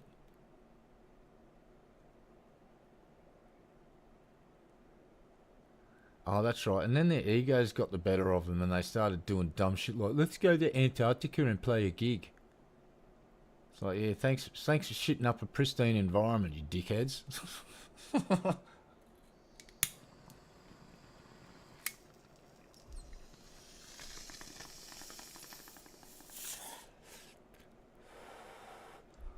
I liked it. I don't know.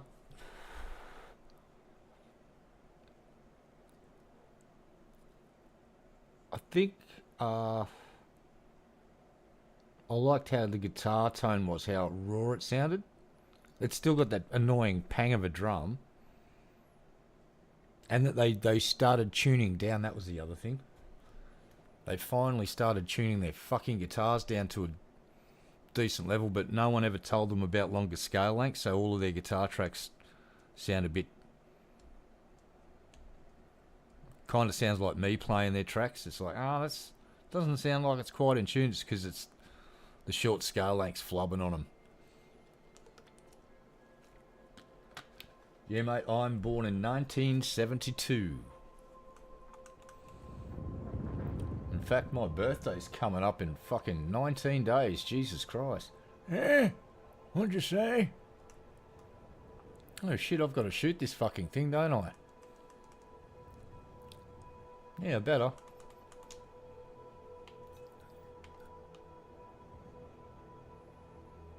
Yeah, let's just see if we can get them off this edge here.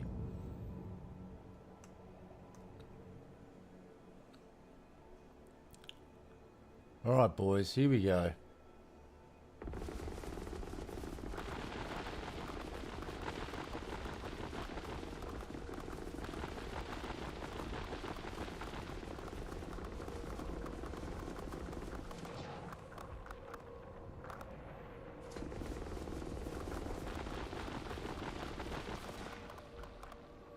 Oh, that's the wrong one. Where's the fucking...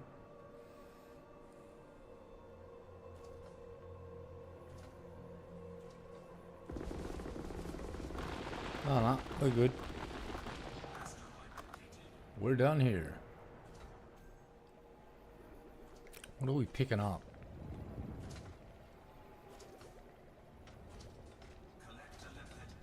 Uh-oh. So we're all old farts. Awesome.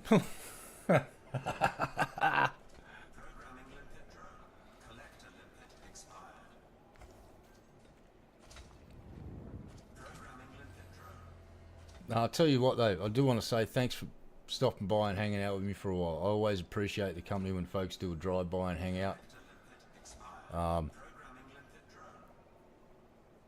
Yeah, it's been a rough couple of months. And yeah, you guys have been fucking awesome. So thank you very much.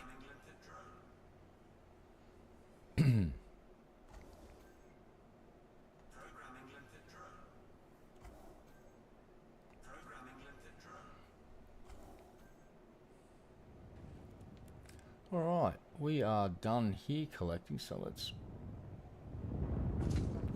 clear out of... yeah, let's go down here a bit.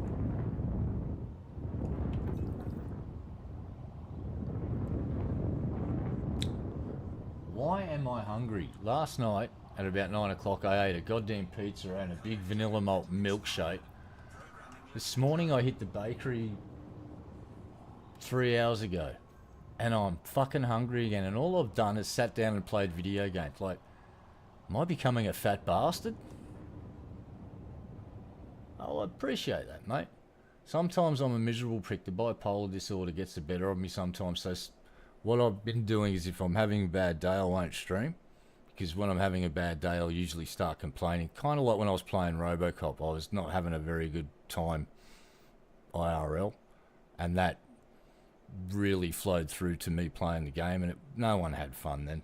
Especially me. So you might find I'll go up, might disappear for 3 or 4 days. That's just because my bipolar is being a dick, and I'm not going to stream while I'm being an emo little bitch, because that's not fun. That's kind of crap. Oh, hello, here's trouble. No, I appreciate your kind words. And how you doing, Sherry? I hope you're doing good, mate. Good news for you, Sherry. I've got a couple of paintings that I'm about to do. I've finally pulled my finger out. Summer's back and I can do my soap paintings with spray paint, because when it's cold, spray paint doesn't dry and everything goes wrong. So I just went and bought some spray paint this morning. I've got to clear coat some stuff, and I'll be doing some liquid soap paintings in the next few days. Some very, very bright neon ones too, because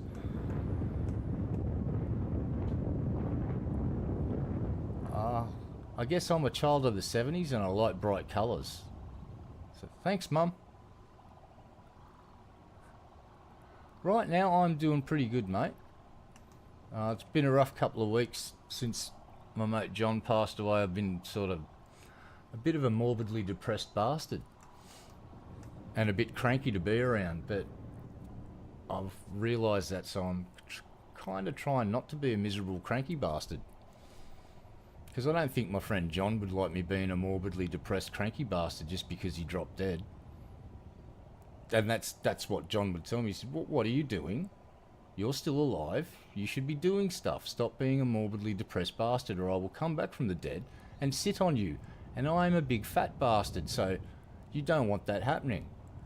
And you also don't want me being upset with you in case there is an afterlife, because I will be waiting for you. And it's like, okay. So yeah, I'm doing all right, mate. I've got 2 feet, I've got a heartbeat, and I've got a bunch of cool motherfuckers that like to hang out with me on the internet, you weirdos. So life's pretty fucking good, actually. Oh, and my missus is in the USA for 3 months, having fun. She's touring the entire country. She spent her birthday at Disneyland. She was very happy about that. For some reason, putting a set of Minnie Mousies on her head and running around a big playground made her happy. And I was stoked. Oh, you're too kind.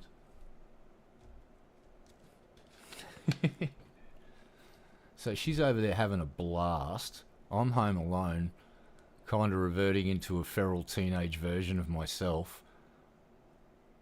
And keeping an eye on the clock, because I know that a week before she gets home I'm going to do a big massive clean-up, so I'm not doing it on the last day. But yeah, I've just been playing games and sleeping and growing tomatoes. I've got so many tomatoes. I've been giving tomatoes away like by the bagful. I've probably grown over 100 tomatoes on those plants so far. It's been fucking awesome. Alright, I'm going to shoot this thing. Hi-ya!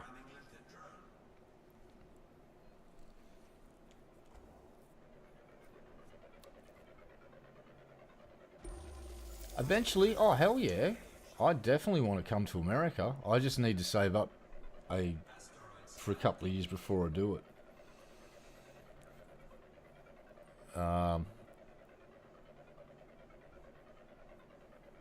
Yeah, I want to do a whole bunch of cheesy tourist stuff. For some reason, I really want to go to Roswell, New Mexico, and I don't want to try and get into Area 51. I just want to go and stay in Roswell for a couple of days and do the whole cheesy tourist experience of the aliens and all of that shit. And one of the other things I'd really like to do is go to some aeronautical museums, like some of the Air Force museums and NASA, like the NASA display stuff. I'd have to look into what bases allow people to go in to look for stuff, but yeah, do Route 66, Route 69, all of that cool guy stuff. And there's a whole bunch of people that I've met over the years that live in the States, and I'd have to make sure I get a really big list of places I need to stop by for a day or two so I can just meet motherfuckers and buy them a beer and give them a hug and tell them that they're fucking awesome. And maybe give them a small stuffed koala toy. Or a kangaroo. Depends on what they'd prefer, I guess. Alright, let's eat some rock.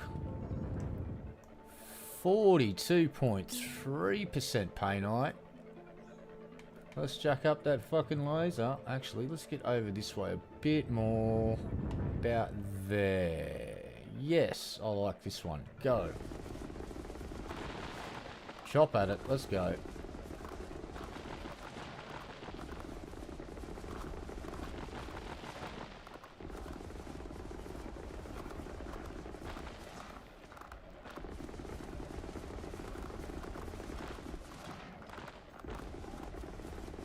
Oh. Got it. Oh, we can do a sexy whisper in the ear for you anytime, mate. No problem.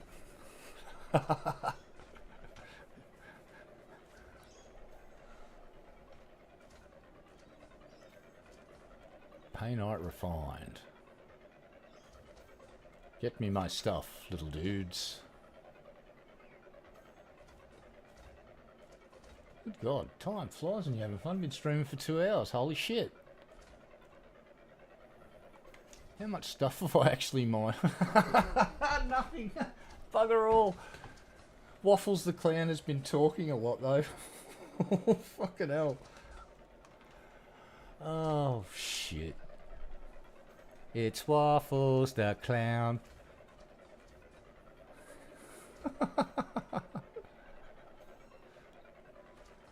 You have to catch up with Emma too. We haven't done a show in a while, and there's plenty of stuff to make fun of. Oh my goodness. I don't want to pester her until she's settled into a new home though, so I'm just waiting for Emma to let me know that she's ready to do a show, and as soon as she's ready, we'll pop on and do a Sunday show every couple of weeks. I think they're good fun.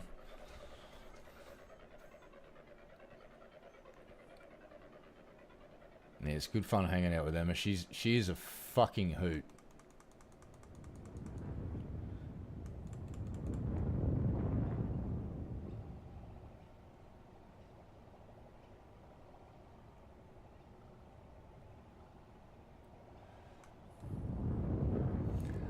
It might not be the Type 11, it may be the pilot that's not efficient.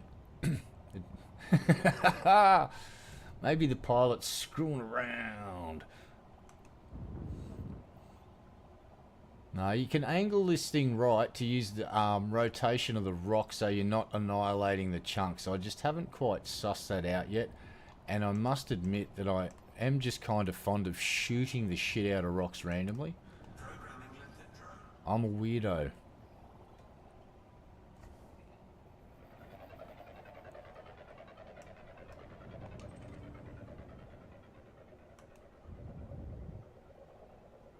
What do we got? We have got... Oh, shit, we're on again. 47%. Lovely, let's try and get on this thing where it's rotating. On... Let's see, if I sit about here...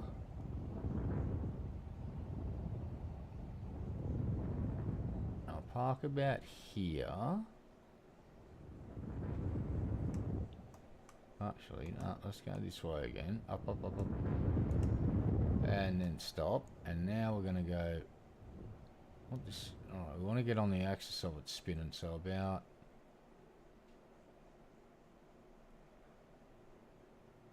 That's about it. Yeah, what's my...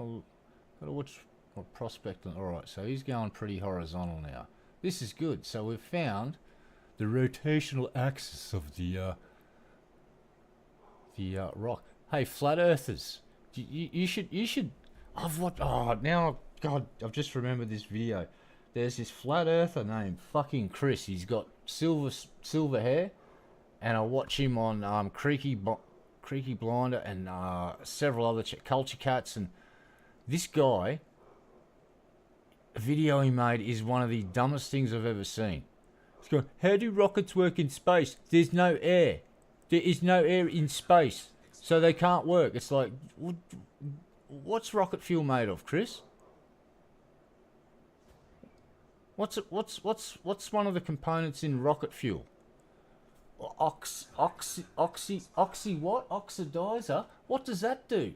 What does that fucking do in the chemical reaction of a fucking rocket engine, Chris? It provides oxygen to burn in the rocket edge. Oh, god damn it. And no one better tell this flat earther about underwater welding then. Because God help him, if he finds out that you can weld underwater, his mind will be fucking blown. And after watching this video, I had this massive realization, and I haven't seen one of these in years. They used to be around a lot. It's a term that used to be used quite often about people on the internet saying outrageous things. They're called a PO. They're actually just, we call them trolls now. I am now convinced after this bullshit that I heard him eat that was so dumb that he has been pretending to be a flat earther for views. I'm utterly convinced of it now. Because 2 minutes on Google, how does a fucking rocket engine work? Well, yeah. There's actually videos of a dude that just made a rocket engine that he's going to try and launch into space with. First thing he did, he made all the rigs. He gets a nice big bit of pipe. He makes up this chemical stuff. And then he made this rig that spins the pipe around at like 1,000 revs per minute. And he coats the inside of this thing. And it protects the fucking outer steel layer from burning. And then he fucking literally lays up and sets the solid rocket fuel boost. He makes it and explains the whole process. It's like, this dude's a po. Anyone saying they're flat earther now, they're doing it on YouTube to try and make money. I don't believe you anymore. I don't believe you anymore. I don't believe you. Sorry, I just saw that the other night, that Chris dude, and I went, there's no way in hell you're legitimately saying this shit. There's just no way. Rocket engines can burn in space because they have a fucking oxidizer, mate. It's part of it's the solid rocket fuel. It's part of it. You silly sausage. It's kind of like how you can discharge a goddamn bullet underwater. It's because as long as the primer goes off and ignites the propellant, the thing's going to go whooshka. So it's got everything it needs. Self-sustaining. It's like this guy though, like I've been watching his videos for years when people debunk his silliness, and like even the guy's wife thinks he's a fucking crackpot. There's one video where she fucking walks past in the background and she says something, you're a dumbass or something like that. Yeah, it's definitely it's for views. I'm convinced of it now. Because the way he said, how can rockets work in space? You can't get to space. There's no... It's like, dude. You can go and watch a rocket launch at... Was it Cape Canaveral? You can go to... What is it? Boca Chica, where fucking Starship launches from? And watch them fly up into the sky. And my question would be, once we've watched it fly up into the sky, where did that go? Chris, where is it right now? Because it just pierced your your firmament and flew off into fucking where exactly? How does GPS work? Do you understand orbital mechanics? Let's get a totem tennis pole so we can teach them the basics about orbital mechanics. It's like, hit this thing fast enough, it spins around it. You see the tether? That tether simulates this ball being attracted to that planet. And when we swat it fast enough, see how it just falls around it constantly? Orbital mechanics! So like, get a totem tennis set, you dipshits, and fucking learn the basics. Good God.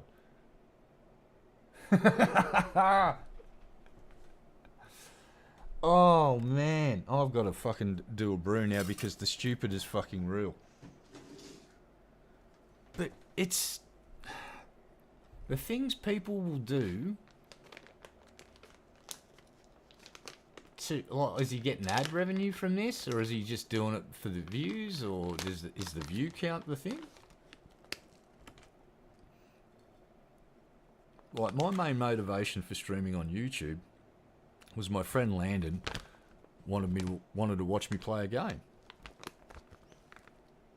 and sometimes he wasn't available on Discord to watch me live, so I'd stream it and he could watch it later. And then I uploaded some art video. He asked me to upload an art video first. That's right. He wanted to see how I did that weird soap painting. So it's Landon's fault this channel exists. Blame him. It's your fault, Landon. Landon did it. Landon did it. Ooh, look. My ever-dwindling supply of virtual weed. Yeah, it's...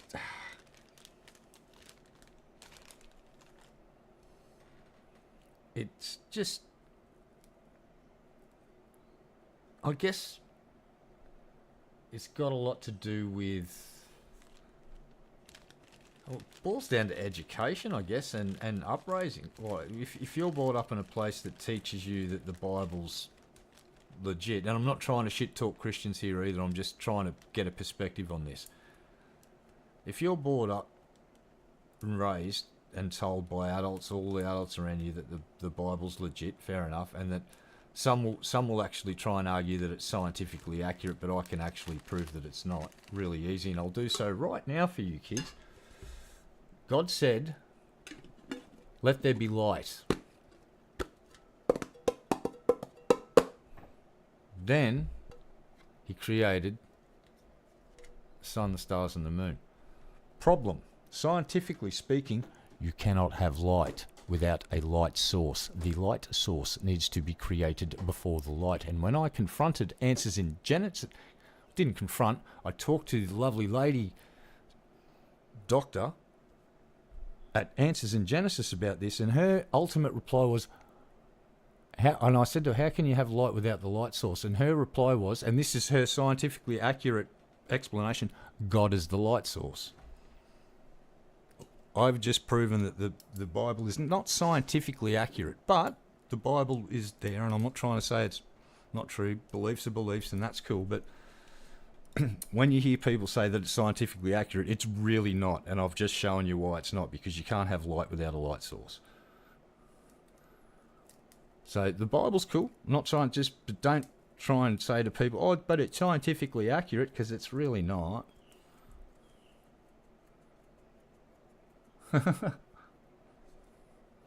Look, here's my official stance on religion. Is there a God? I don't know. I honestly don't know. That's my official stance, is I don't know. I am literally an agnostic.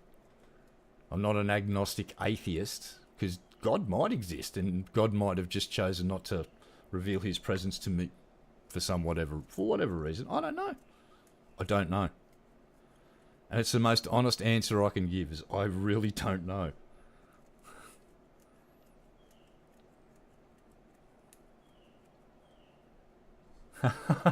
Sherry. You're awesome, mate. So yeah, I don't know. That's my official stance on it. But when I hear people trying to make certain claims about things and they don't stack up, I feel obligated to just point out. It's like, well, like I just illustrated that the Bible isn't scientifically accurate.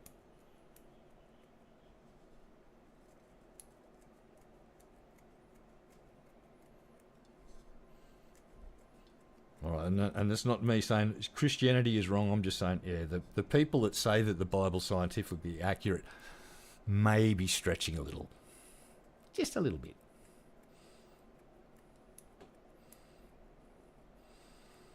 It's one of the, it's a bit of a conundrum that any religion faces, is if everything requires a creator, who created the creator? And then you get into the conundrum of if creations require a creator, who created the creator? And who created the creator's creator? And there's actually a really good video on Dark Matter 2525 does a cartoon series it's about God and an angel named Jeffrey. And it actually has a thing about this, and it talks about and it illustrates the problem that they have and in it God actually finds out that he had a creator, and then that God finds out he had a creator, and that God finds out he had a creator, and all the way up the list until it gets to the ultimate, and it turns out to be just some dude lying under a tree. And Dark Matter's whole thing was humans created gods to answer unanswerable questions that we couldn't understand: thunder, lightning, death, a whole bunch of weird shit. And to fill up the gaps, God. And that's one explanation. I'm not saying that's correct. It's just it's an interesting take on the conundrum of who created the creator. Yeah, and again, I don't know. It's that question is so fucking far above my fucking pay grade. It's not funny. I don't have a clue. I can't get my own shit together. I've spent half a century on this planet and I still haven't got my shit together. I'm a man-child that failed to launch, so I am not going to pretend that I even fucking have the right questions to ask, let alone the answers. Jesus. So yeah, I'll stop talking about the subject now because I don't want to try and preach anything. I'm not here to convince anybody of anything, and I definitely don't want to take anyone's faith away, because I was once a Christian and I remember how valuable my faith was to me. And the last thing I'd want to do is try and rob someone of their faith. That to me is an uncool thing to do. Again, that's just my take on it. Other folks take great pleasure in trying to get people to think about their beliefs and reevaluate them. Me, not so much.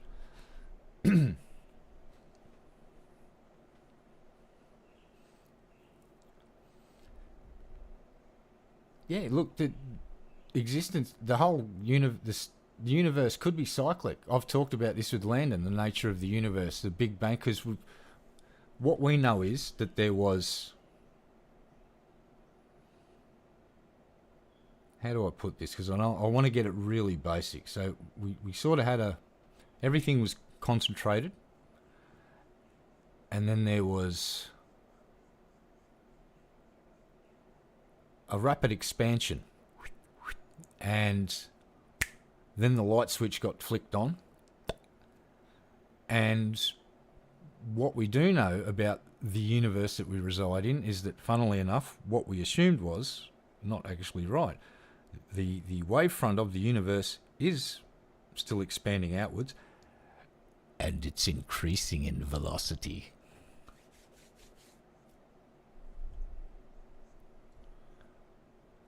So, and this is the wonderful thing. We're starting to get into metaphysics. Or, sorry, not metaphysics, but we're getting into some crazy fucking physics here. And people like Feynman, the leading experts in the field, they don't even grasp the concepts properly. Like, they don't fully understand the nature of quantum physics and shit like that. Everything that you know about the universe that's intuitive to you, you take it up, you wrap it up in a little tight ball, and you throw it over your fucking shoulder.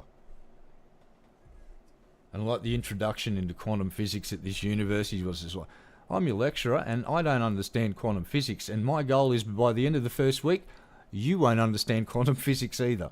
That was the nutshell of the introduction into it. Is don't fret it, because not even Feynman fucking totally understood what the fuck is going on yet.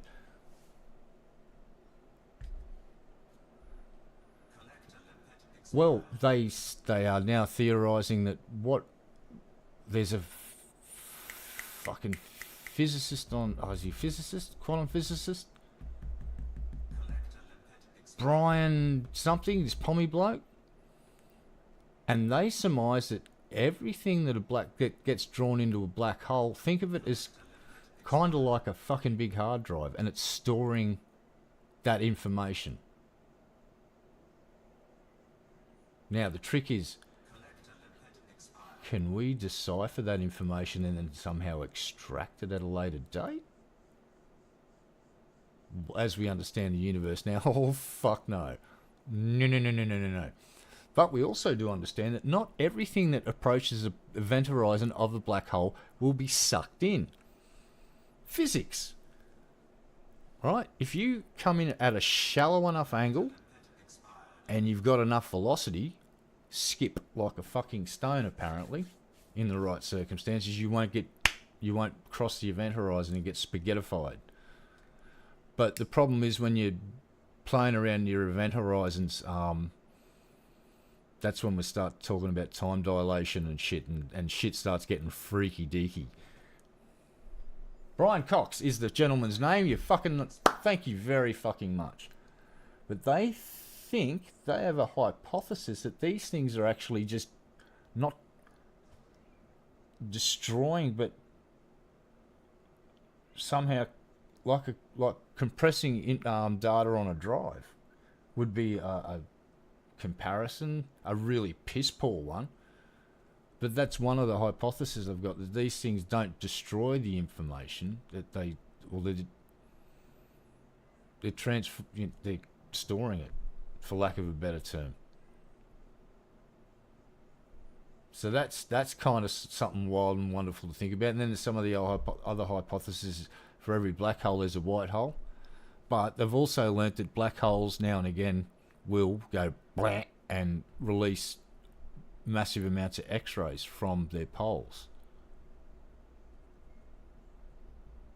So they do build up and then have a bit of a squirty squirt sometimes. Or am I confusing that with neutron stars? I might be confusing that with a neutron star, actually. Shit. Those little fuckers just spin insanely fast. They're cool as shit. But yeah, if you ever see Landon in chat, he is the go-to guy for questions about that sort of stuff, because he actually got to work with Dr. Feynman and some of Dr. Feynman's contemporaries.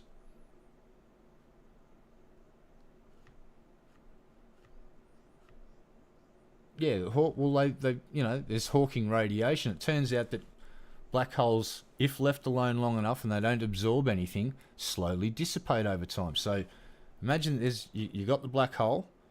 So we'll just say the outside sphere, we'll call that's the event horizon.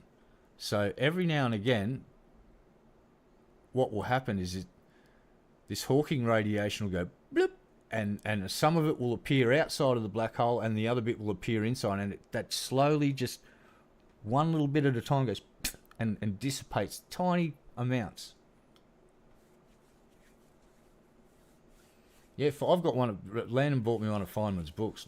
Feynman's fucking symbols. I remember Landon showed me one, didn't tell me what it was, and he said, "What's that?"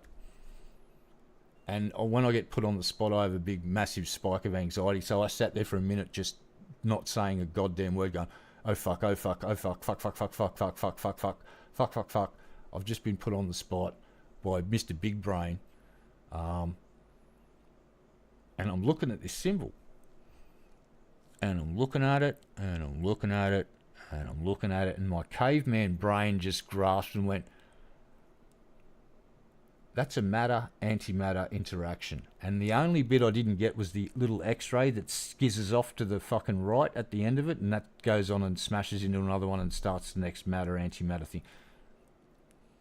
But I got that it was a matter-antimatter interaction from a Feynman symbol. That's how smart Feynman was, that he could create a fucking symbolic language that a fucking moron like me could grasp the lowest tier, bottom basic bit of that sort of fucking science. That's insane. And then he drove around America out of the van with all of these symbols painted on it. And no one, it's driving past people and they're just oblivious that it's like, it's an alien language that's been given to us through this fucking madman. Who was, by the way, a really down-to-earth, funny character.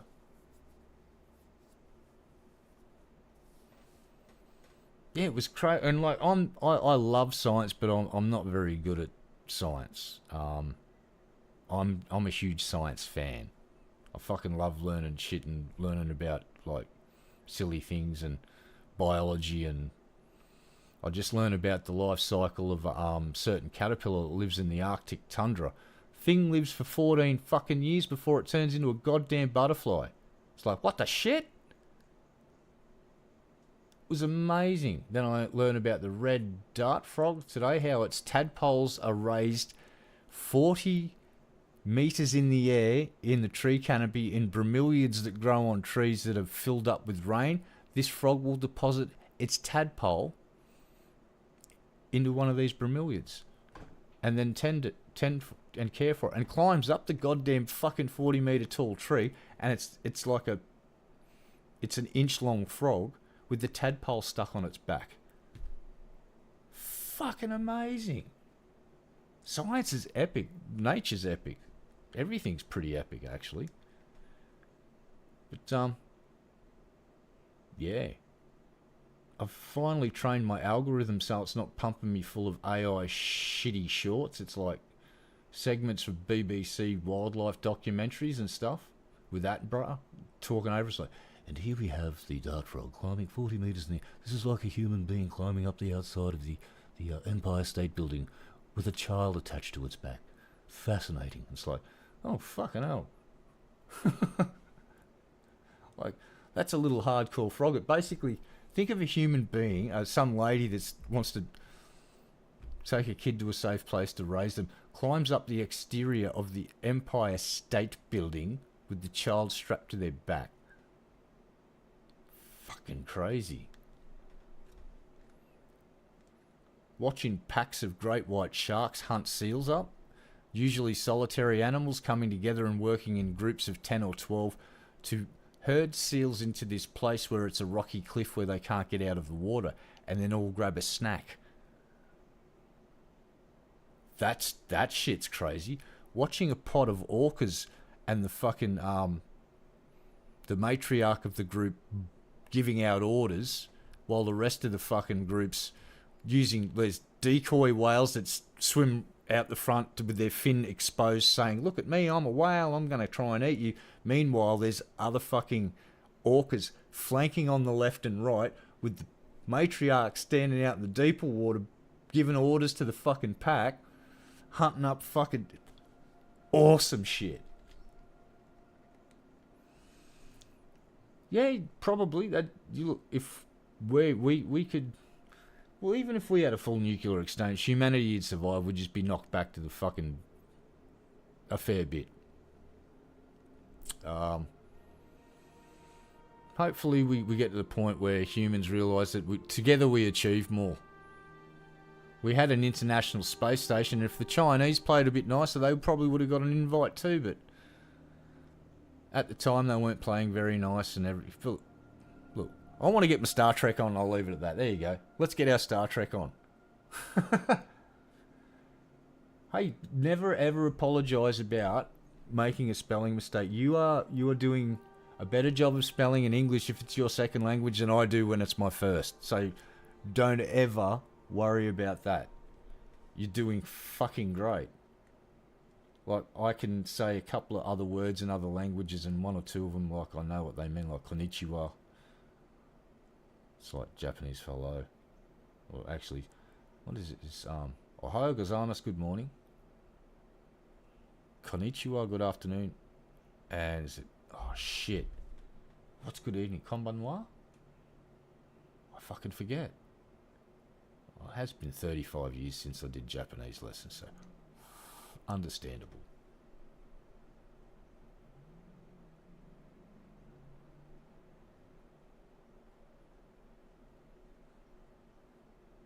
Yeah, I'm hoping that calmer minds prevail in the next, the next generation. Because the Gen X is our time's coming to be sort of the old crew, and we're sort of the boomers are sort of running it all now, but our generation will sort of inherit the reins over the next decade. And then we've got a very short amount of time to try and wind back damage and improve things. Let's see if Gen Xers do a little bit better than the boomers. I hope so. And any Star Trek is good. Even shitty Star Trek. God, I'm about to say something very fucking catchy. Very, very, very... This is a hot one. I would actually watch even the latest Star Trek with the time jumping silliness with the Mary Sue character, that Mikey or whatever. I'll even watch that over most of the other shit that's pumped out by networks and shit because it's Star Trek. I think my biggest disappointment is what they did with Enterprise. With Enterprise, we could have been introduced to every alien species in the Star Trek universe over several seasons. The first episode, Broken Bow, or Broken Arrow, was it Broken Bow? How we met the Klingons. That's one of the best Star Trek episodes fucking ever. It's how we met the Klingons. It was so fucking cool. It was such a fucking good episode. We were barely we were still bumblefucking our way into space. We had the Vulcans fucking holding both of our fucking arms tied behind our back until eventually Archer fucking breaks the bonds and gets out into space, and we do this diplomatic crazy shit, and by the skin of our teeth manage to not completely get annihilated by the Klingons. Yeah, the latest couple of series haven't been that great. Like, I love Next Generation, I love Deep Space Nine. I didn't mind the one that was based on the mitochondrial drive, except the alternate universe stuff gets a bit much. It's like this, you got a lot of stuff to work with here. You don't need to jump over. And Enterprise went off the rails with the whole Suliban timeline Nazi dumb shit. Like, they should have just stuck to introducing all of the alien species over time. That would have been fucking awesome. Like Star Trek, just tell us. That was the opportunity to tell us how the Federation started. And instead of doing that, they sort of went Suliban timeline weirdo shit. And it was like... Well, and the Andorian one where the Andorians are spying, that was cool. Anything like that would have been great. Like how we got to know the Andorians is because they were spying on the fucking Vulcans. Oh, sorry, the Vulcans were spying on the Andorians. My bad. Using the temple as an excuse to... It was a big fucking spy network station to keep an eye on Andorians. That's how we met the Andorians and sort of kind of gained their trust a bit. And there's all of those other species, all of them. And we could have had like multiple episodes on how we got to know each of these species. And I think it was a fucking massive lost opportunity for the franchise. Instead they went, we will write about some weird timeline alternate Nazi dumb shit. Oh, and let's quickly talk about the theme song for Enterprise.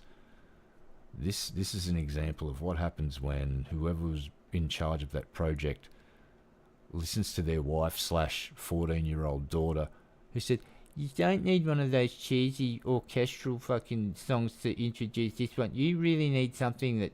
Listen to this song, Daddy. It's about faith in the heart. It's really good. It symbolises humanity striving for the stars. I imagine that's the conversation took place before they used that fucking song. Like, the alternative universe music that they used was pretty damn cool. But I've got faith up the hill, nothing gonna be no break. Fuck off. That's not Star Trek. That's an annoying piece of shit. Oh, I'm sorry, did I say that all out loud? I'm sorry. I thought I was just thinking that. Fuck, I did it again. Buck Rogers? Hell yeah. Space 1999? Double fucking hell yeah. All of that shit's on... Space 1999's on YouTube, by the way. I found episodes of that. I used to watch Thunderbirds, Fireball XL5. There's a bunch of other Super Marionation ones where they didn't pull punches and, like, people got deaded in it. Like, watching Super Marionation puppets kill each other is kind of funny. There's a bunch of cool ones that they did. When I was a kid, some of the sci-fi shows in the 70s, there was Jason, it's either Jason of Star Command or Jason from Star Command. It was like a show that'd be like 10-minute bits of it showing in the cartoon show when I was a kid, and that was fucking brilliant. Battlestar Galactica, Babylon 5, Jesus Christ, the list goes on. Sci-fi is awesome.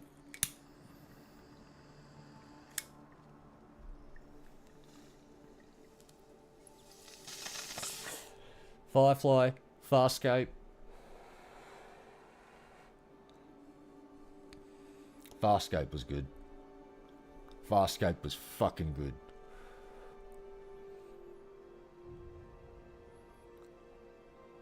That Farscape was brilliant, actually. Because I grew up watching the Muppets, so it was like, this is sci-fi Muppets. That's what this is. This is so fucking awesome.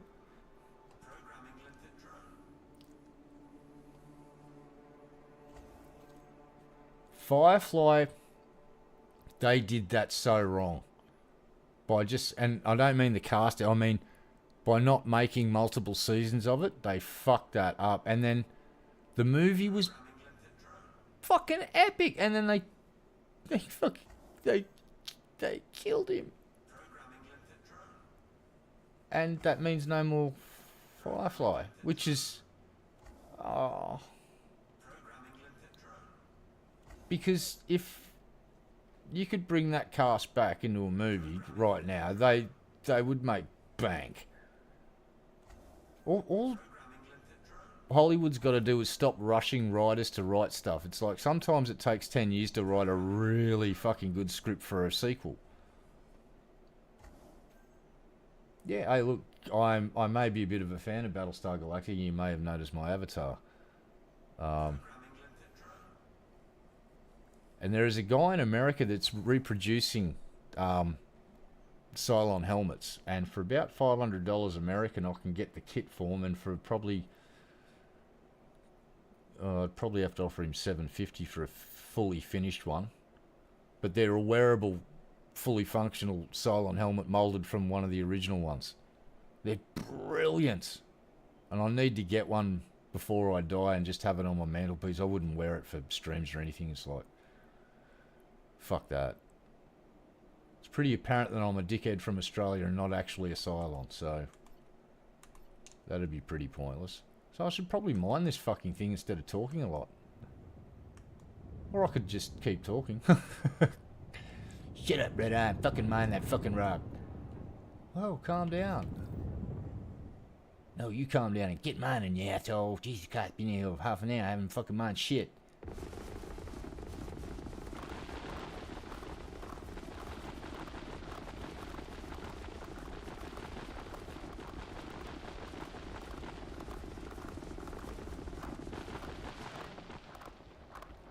Lose some chunks off that. Hell yeah. Let's get some more. Brap.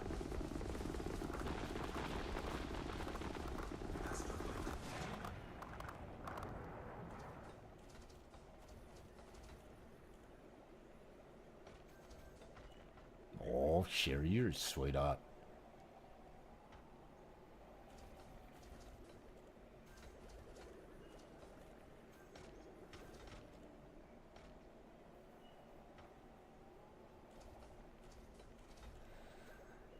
you know, I've got a new approach to this whole channel. It's just like, folks stop by here, like, I'm gonna generalize here, so just keep that in mind.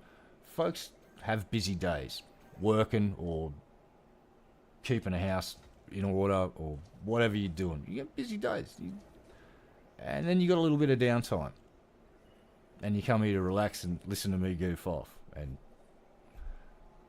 I get that now. I didn't get that before. This isn't. I think of this place more as like a place where folks can just come and just hang out, say good day, fucking do a drive-by or chillax and talk to Waffles the Clown for a while. And I think that's pretty cool. But folks choose to spend a bit of their free time here. It's like, damn. It's a little bit humbling, actually. It's like, oh.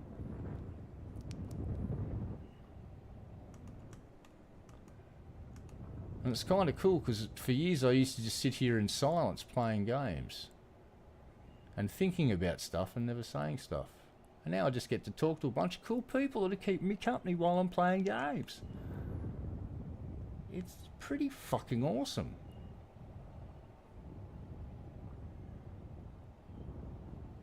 God, that looks cool. Fucking massive gas giant.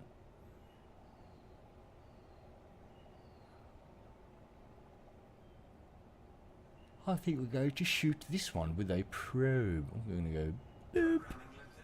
Right there.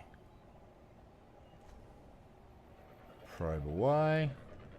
How are we going for minerals? Oh, we are actually building up a lot. Yeah, we're getting there now. This is good. Halfway. Painite, 11%. You know what? We're going to mine this sucker. Screw it. We're going in.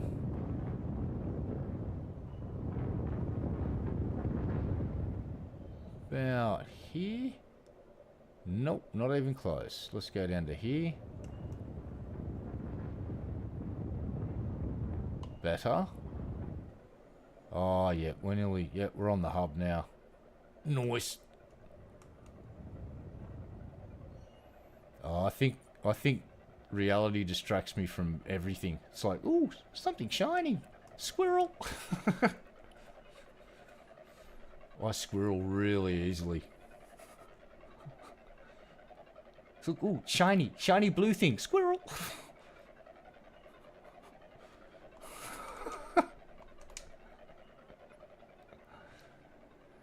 Oh, I've got a cluster of things that can make life interesting. So, been diagnosed with adult attention deficit disorder. It's like, can you pay attention, please? Hey.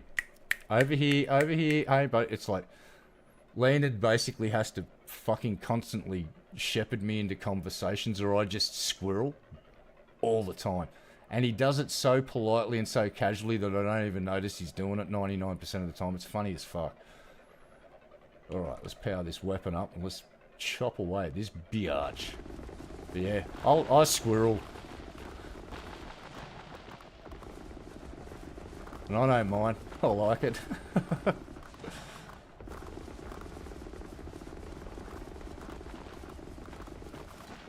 Alright.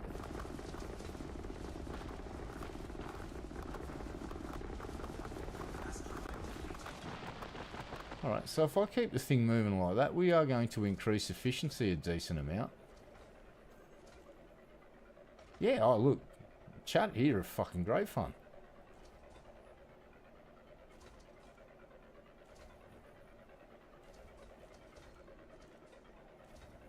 I've had to sort of... I was expecting... because I used to do a couple of podcasts where I was kind of like the... let's just put it this way. I was a bit of a cunt to people. And for the show's sake, I may have hammed it up a lot. And may have kind of built up a reputation for being a bit of a fucking asshole. And rightly so, because I fucking was. So I was expecting a lot of grief when I started streaming on my channel, and to my absolute and delight, The folks that I did piss off don't bother stopping by to say g'day, and I've met a whole bunch of really nice people that like hanging out. Like, I've met a bunch of people from Elite Dangerous. It's been fucking amazing. And, you know, when I play other games, people still just drop by and say g'day and hit the thumbs up. That's fucking awesome. And I don't like asking people to do that because, like I said, this channel isn't about getting 1 million subs and turning it into a way to earn money. I'm under no illusions that the fact that I've got to this many subs blew my mind. I thought I'd get to about 100 and that would be it. So yeah, I need to put out some more art videos too, because some of the folks sub just for the art stuff. So we're going to make sure they're looked after by doing some paintings in the next few days. Oh, again, you're a sweetheart. I've got a voice that's just, it's perfect for radio. Or if I've got the face that's perfect for radio because of my voice. Thank God this isn't TV.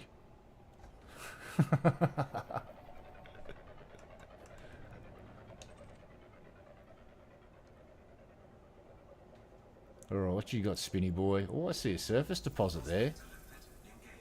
What do we got? Oh, no. Negative. Alright.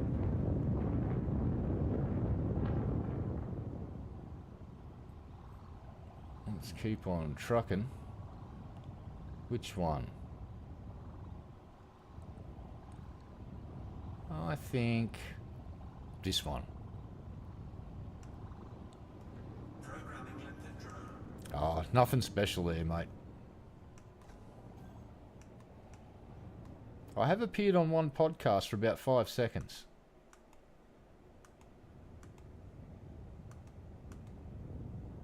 That was a couple of years ago now. That was the last time Landon was actually in Australia. He was in my lounge room. We popped onto Ben Pye from Drunken Peasants has a second channel called The Altered Perspective.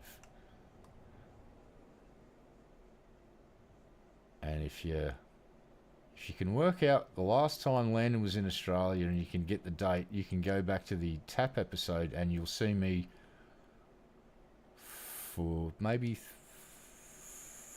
up 5 seconds tops. And Landon's sitting there and I walk behind him and I stop and I crouch down and I smile and I give the camera the fingers and then walk away.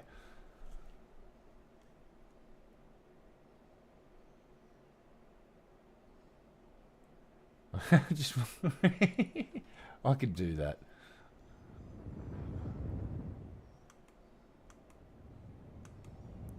There you go. We could make that a part of a segment of the show that me and Emma do, where I can read a little bit of a bedtime story every night just before the end of the show, just for you, mate. I could do that. I'll line that up with Emma. It's going to have to be a little segment of the show. We'll get a really raunchy story, a bedtime story, and I'll read it to you. Yeah, we'll do that. I could do that. That'd be a lot of fun, actually. Oh shit! I'm gonna get myself in trouble. I must behave myself. Oh come on, Collector Daves, what are you doing? You going on strike? We're just about to blow up some rocks, dudes. Come on. Alright, let's get to work. Before any more die. Alright, and chop the rock. Let's go. Chop, chop, chop, chop, chop, chop. Oh. I am not in range. Shit. Oh, no, I'm in range now. Let's go.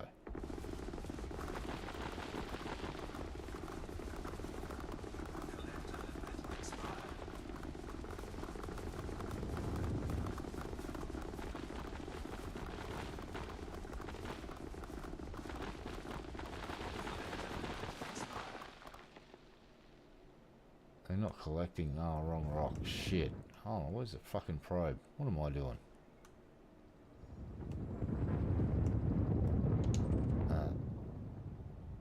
twat. What was I doing then? Here. Do that.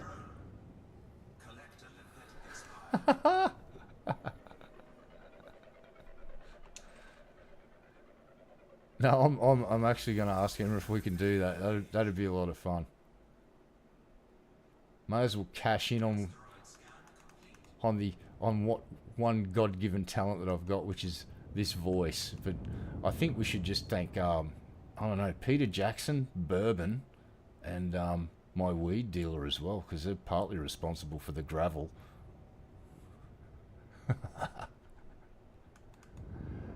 And then I could be a really bad boy and just really just ham it up.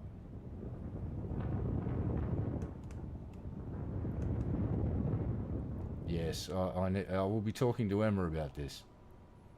I'll see if she approves. She's on board with the idea. It's going to happen. Paintings are a lot of fun, and once in a while I will do something and I'll stand back and go, holy shit, look at that, that looks fucking amazing. Most of the time I'll do a painting and go, yeah. Once in a while something happens, I get the ratios to line up with the spin rig and the swing rate and everything and it will make a unique pattern that I've never seen before. And I will go, well shit, didn't know that was a thing. And hopefully I'm going to do that. All these paintings, I've got the canvases done with some really nice bright neon watercolours, also water-based paint. I've then got to spray clear enamel paint over the top of it to protect it from the hose off, or else the colour will just get blasted off the canvas too. So let's launch one of these guys. Yeah, but the now that the weather's warming up, I can do my liquid soap paintings again, because in winter the spray paint doesn't cure. It just... Painite, 8.7, low. Let's go. 1, 2, 3. Actually, 1, 2, 3. Let's get some limpets out there.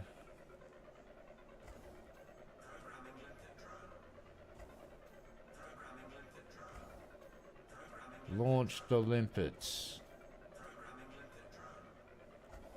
Nice one. 3. Weapons. Energy into weapons. Fire in the hole.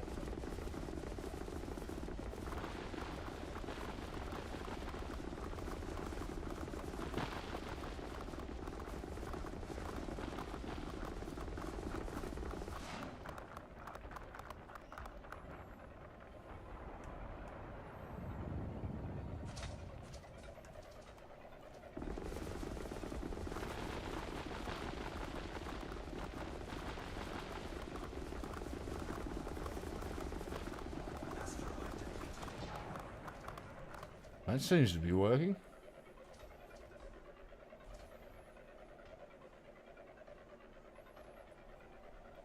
Yeah, I'm gonna have to put a little I'll get some photos and work out a way for people to vote on what painting they'd like to get turned into a print, and get a limited set of prints done, like get 100 prints done and sell them or something, and sell them at a very reasonable price.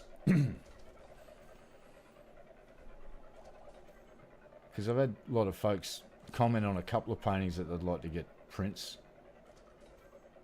Just have to work out which one would be worth doing it to. Because something like that, I could get a print store in America to print out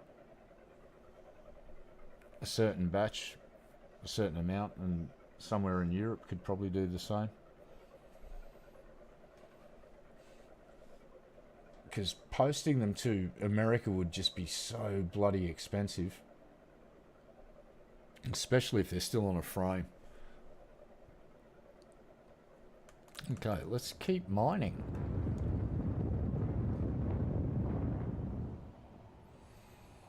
Yeah, I'd have to get a couple of photos and try and pick out one, or just leave a post and ask people to leave a number on their favourite painting, and if enough people pick the same painting, it'd probably be worth doing.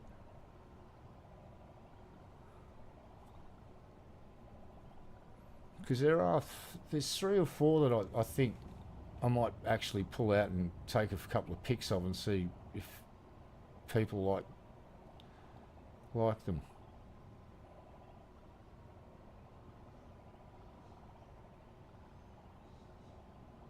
Yeah, because a lot of the paintings I do are just experiments to see what's actually going to happen with the rig, because I don't know. And sometimes I just, like I said, I get the rotation speed of the spin rig right, and just the right amount of energy into the pendulum coming in at the right angle, and magic fucking happens. Alright, we have got ourselves... Yep, we've got some prospectors back. So let's make use of this thing.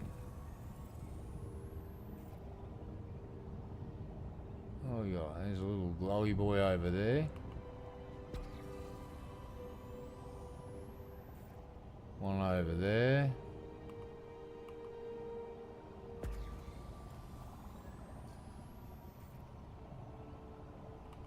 Oh, let's not run into the space rock. Alright, let's go on. We'll mine this motherfucker over here. Prospector limpets.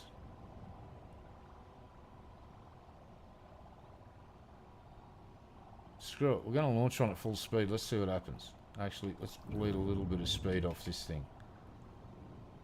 Fire in the hole. Let's see if it launches or if it gubs it. It fragged it. Let's see if it launches now. Nah, fragged that one too.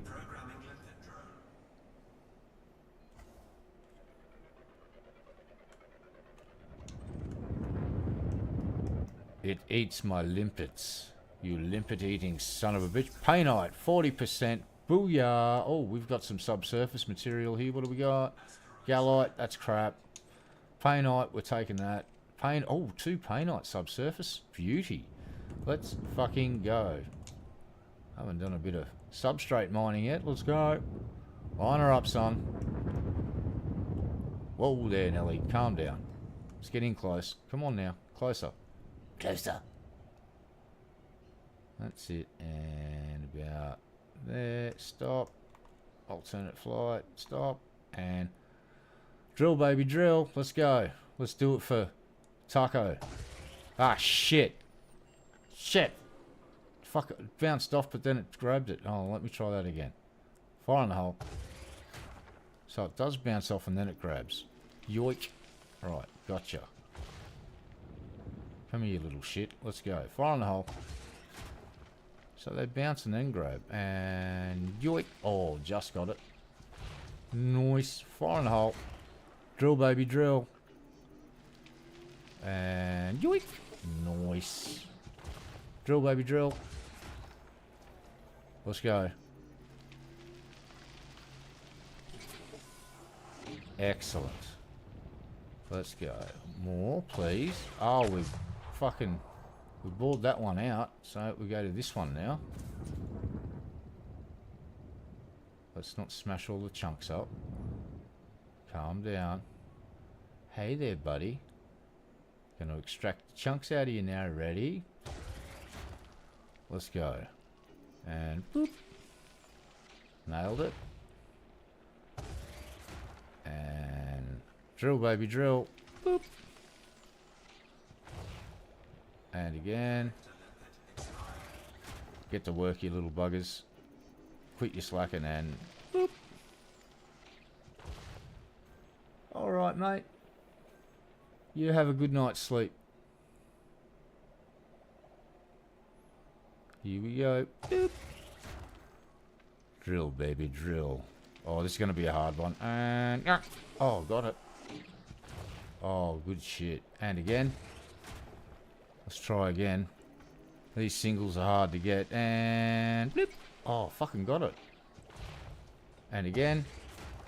Oh, yes. Extract those minerals. Let's go, let's go, let's go. And... bloop. Nice. One more. Nope. That's it. That was pretty good though. Now we should select that limpet because we still got 40%. Oh, hold on. Gallite? Oh, just gallite. Poopy gallite. Alright, let's get to work. And...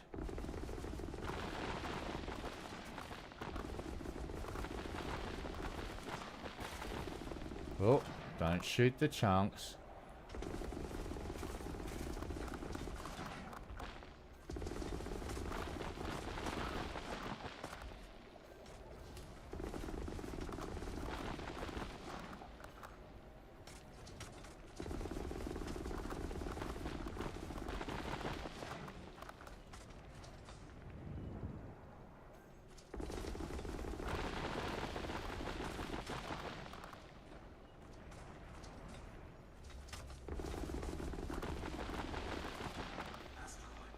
Nice. Alright, 1, 2, 3. And collectors. Fantastic. What are we at now? Yeah, now we're starting to get it.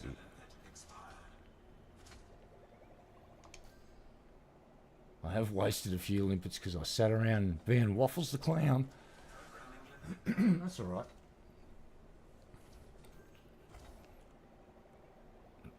If we turn and burn, I'll be able to fill up that cargo bay a bit better.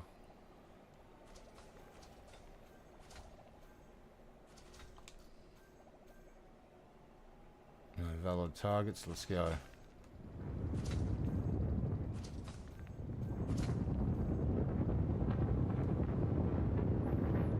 Alright, let's get to work.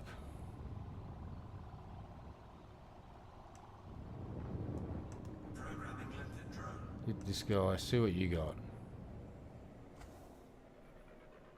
What you got, sport? Tell me your little secret. Osmium, 4%. Yeah, not worth doing.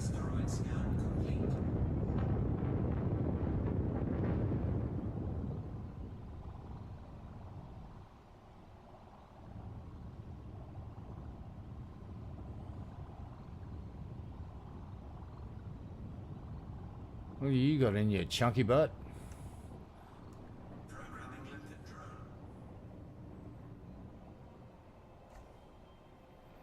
Alright. Limp it away. Tell me their secrets. What do you got on you, little buddy? Painite, 10%. We're hitting it. 1, 2, 3. Power to laser. Let's go. Choppy chop. Oh.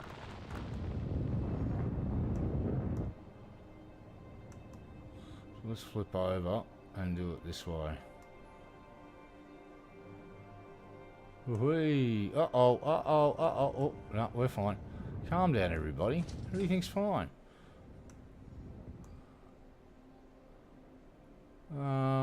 Yeah, we're fine. Whoops. Alright, shoot the rock, hurry up.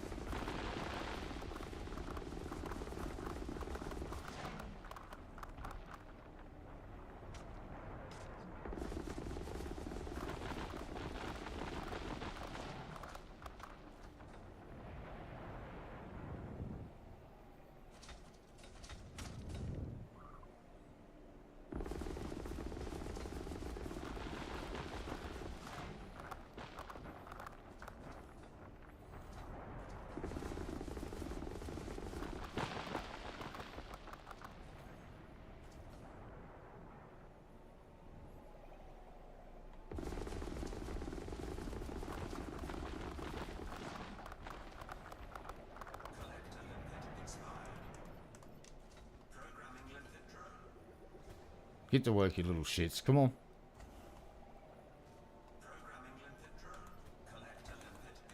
No dying on the job here. Come on, fellas. Let's go.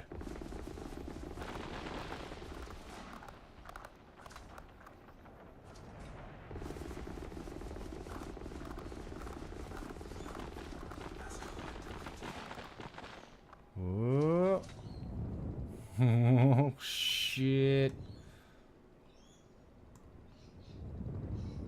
let's not do that. Let's stop here and just chillax.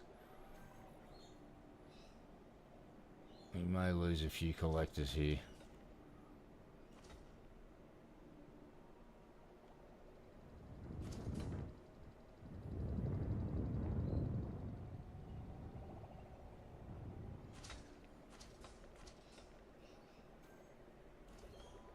I should probably watch for this thing spinning around on me.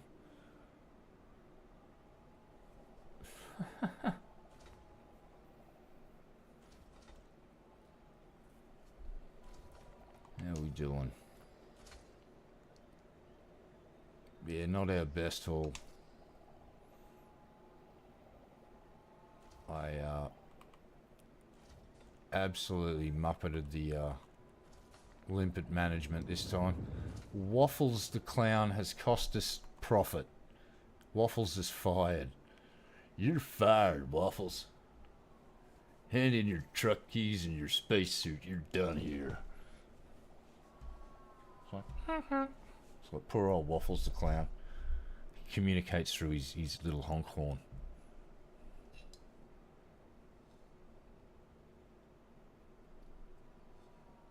Damn.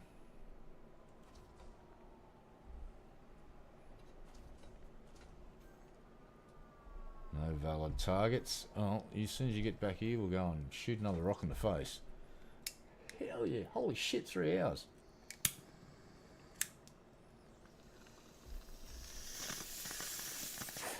Madness. Alright. Focus.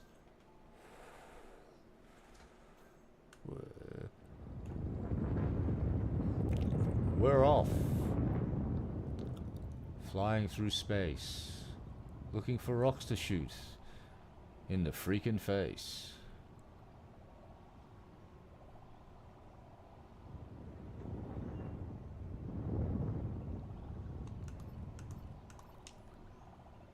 Alright. Oh, that spinny boy. Yeah, I'm shooting the spinny boy. Fire in the hole. Let's go.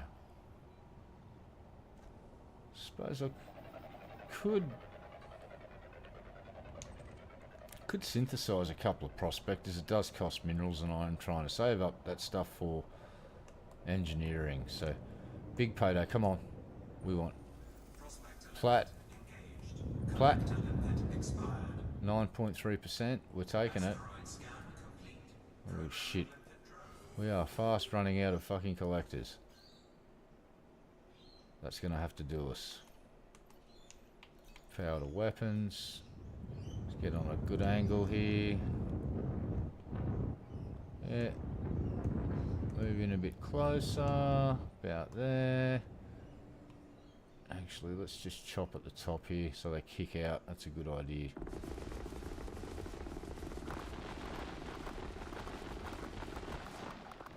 Excellent.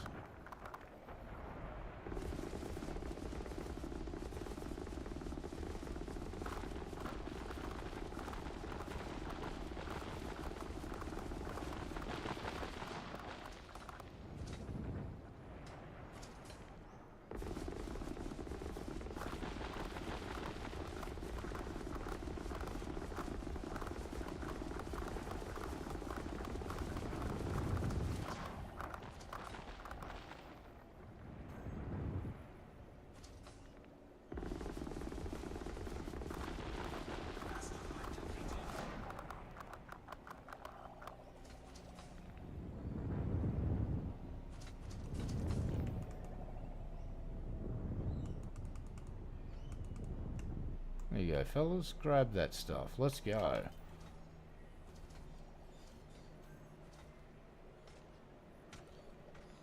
Get some plat.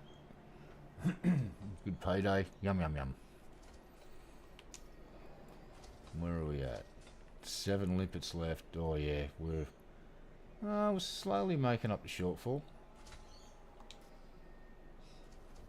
It's got to be quick.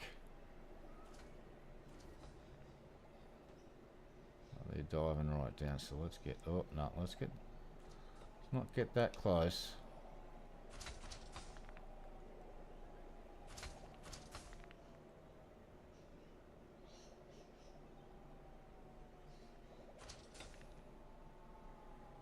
boys.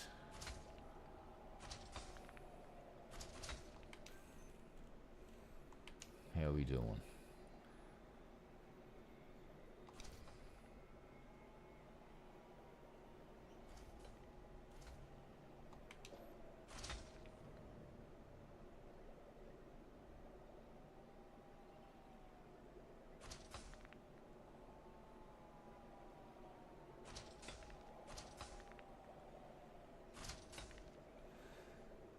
If I was going for full efficiency, I'd try and get all of the rocks to end up in a really close pack so the limpets can just grab them and you park the ship real close and they just go choo-choo-choo-choo. But efficiency isn't my main goal here. Just shooting rocks in the face is. And I've been doing a good job. I've officially shot 173 rocks in the face, and that's not mentioning all of the bits that I've left behind that I don't want. So it's probably more like 400 to 500 rocks have been shot in the face. This is good. Alright. How many limpets have I got left out there now? Fuck all.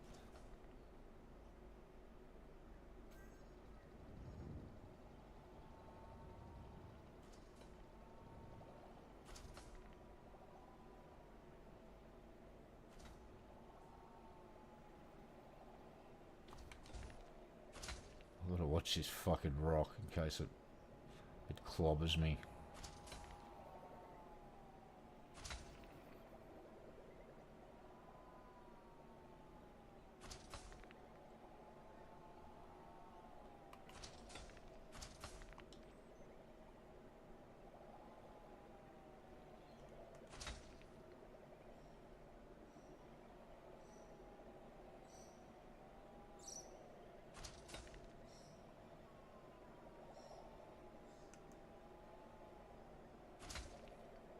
Okay, needs more spotlights. I want to see more spotlights hanging off there, and I want more spotlights about here. I want bigger spotlights on the top, and I want bigger spotlights there, and I want them here and here, and you know what? I want a size 12 spotlight to pop out the top here. And let it rip, yeah? No?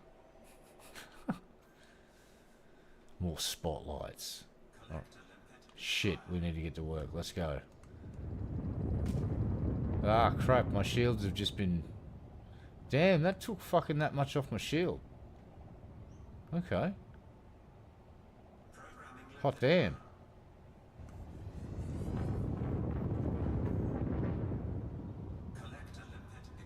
Ah, crap. They're dying.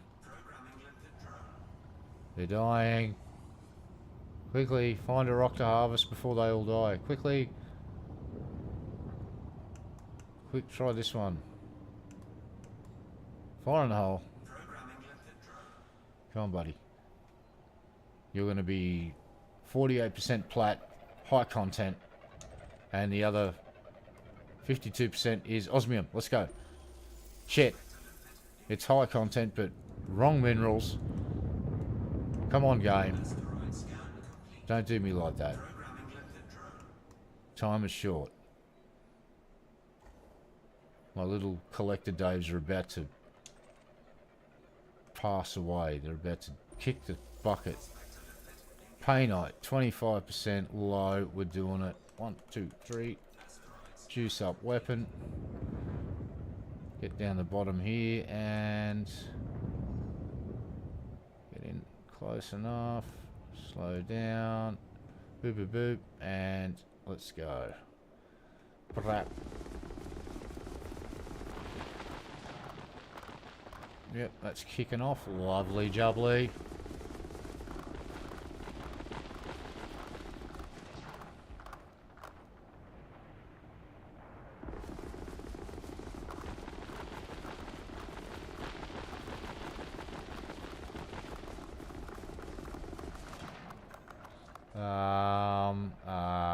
Yeah, we don't. Oi, cheeky bugger. I want to mine you now, mate. Ah.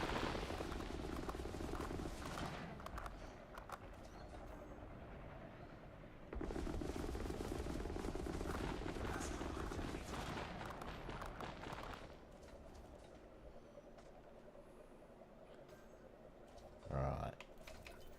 And 1, 2, 3, and so we'll save 1 limpet for prospecting. Come on, boys. You're it. Fire in the hole. God, I hope this has got some minerals.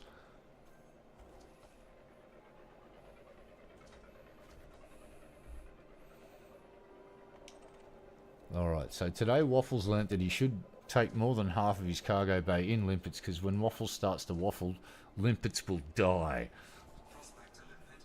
Material, oh, game. Now I'm going to have to blind prospect for the rest until I run out. My limpets will die. Then I'll have to collect the shit manually, and, well, I'm not doing that. No, don't go, little collector Dave. Don't go.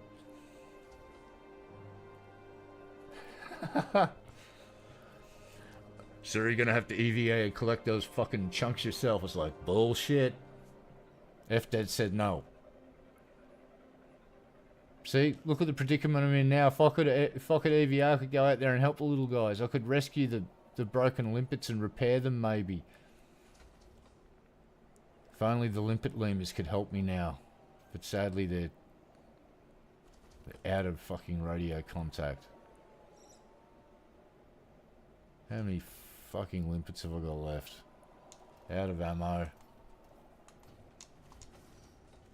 Shit.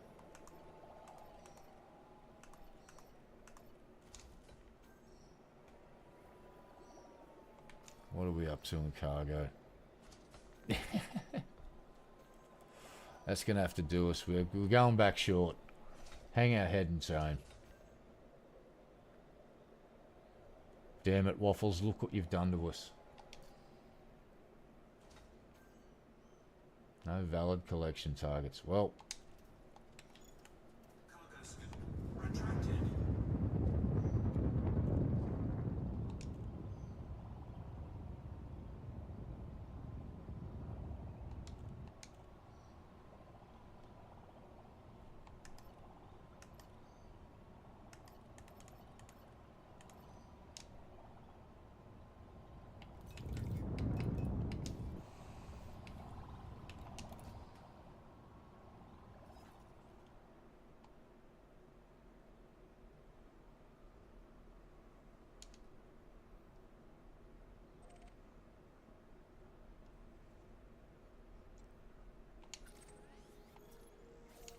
And that is where we're going. So,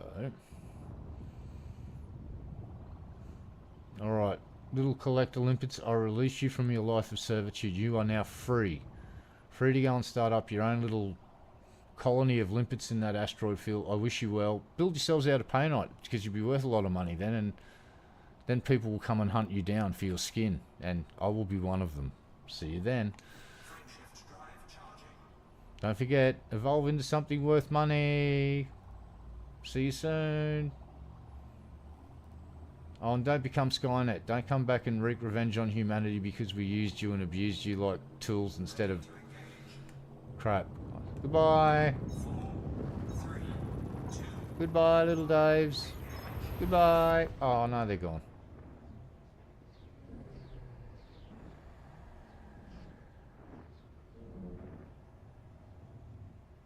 Hopefully they don't get sucked up in your wake and like dragged into jump speed so they're hurtling across the galaxy. Alright. So we've got to jump 8 times and not get grabbed by pirates. That's the next thing we've got to worry about. And this is the most vulnerable we will be because we have to fuel the longest. Which is why I'm trying to cook my ship in the coronosphere of a star. So apparently I like saunas. We are done. Oh, we have a contact. Let's get the fuck out of here. How close are they? Jumping. Oh, yep, bunch of them jumped in. One ahead, three behind.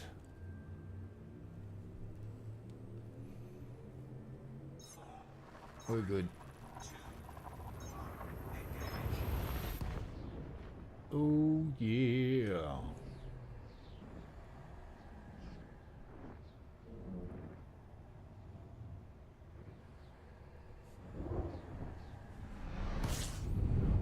Freaking nice. Alright, let's go. Dive in as deep as we can without dropping out. Try and get up to 500 plus. Yum, yum, yum. Full. Let's go. We have multiple contacts again. Yep, they're sweeping around to try and get behind me. Yep, Rumour was right. Good job I found you first. So they're pirates trying to get me, and I hopefully can jump before they interdict me. Let's go. Alright, so that is the horde of pirates. They are currently tracking me.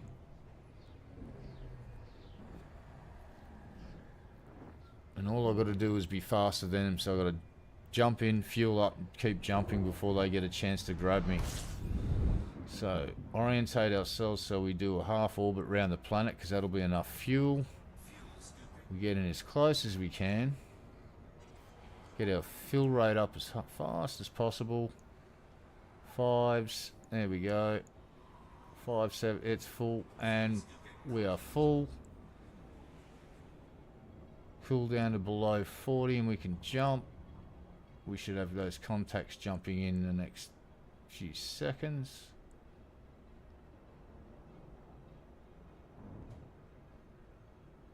Let's jump.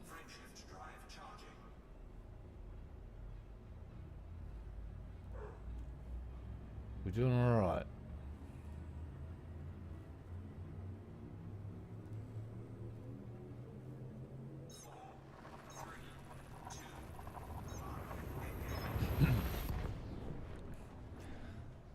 Yeah, I think putting a bigger fuel scoop on this thing was a very good idea. If I had the size 2 scoop on, I'd be hanging around that star for a couple of minutes trying to scoop it, which would give pirates all the time in the world to catch up to me. So dropping the cargo space for this fuel scoop was actually a good idea in my opinion. I don't have to worry about pirates nailing me. Alright, and we're done. Let's go. One contact lost. Just got to watch for new contacts when they jump in. Jump. Clear. One new contact. They're coming.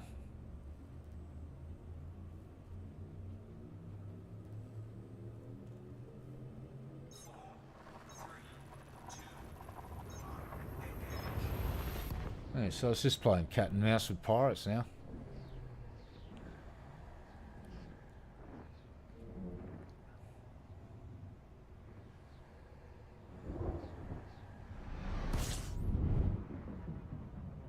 Get that around, so it's yeah, about there. Scoop of the fuel, not too close. We don't want to drop out. That's enough. We'll get it next time. How many jumps back? 3 jumps back. We could probably get there without fueling. So we can just do a mad dash now if we want. I just made it a habit early on and playing this game to fuel up at any star that'll let me fuel up.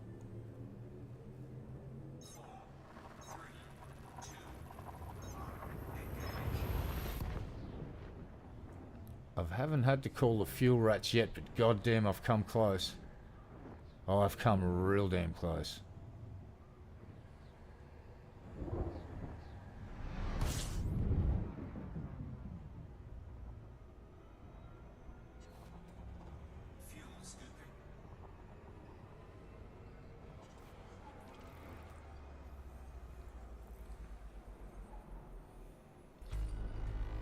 'Cause my mass is different, I haven't jumped into this system before. It's doing a slow... Oh, I didn't realise that. Shit.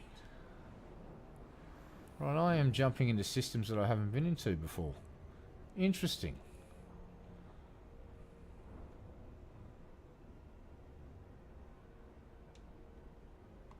Frameshift drive charging. Get the fuck out of here.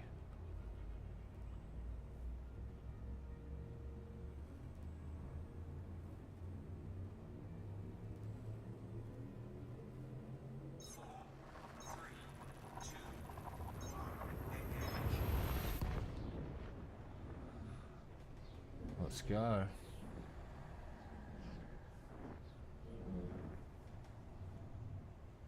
Very interesting. Well, I can confirm that turning off all of that frame hallucination stuff in my drivers didn't really decrease my performance. Actually makes it run smoother, and my video card is running 15 degrees fucking cooler. Fuel scooping complete.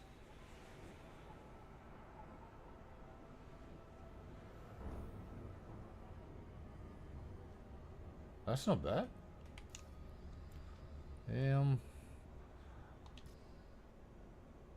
I've done better. I'm basically haven't got a full cargo bay. I'll still get probably about 40 million for what I got. Maybe a bit less.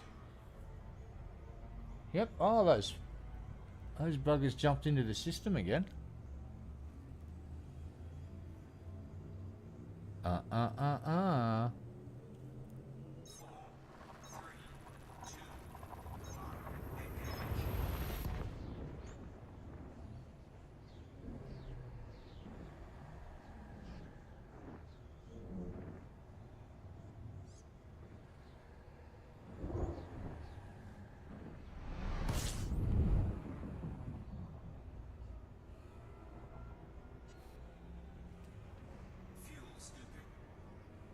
Fuel scooping complete.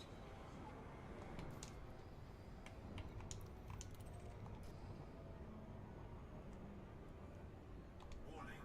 Frameshift drive operating beyond safety limits.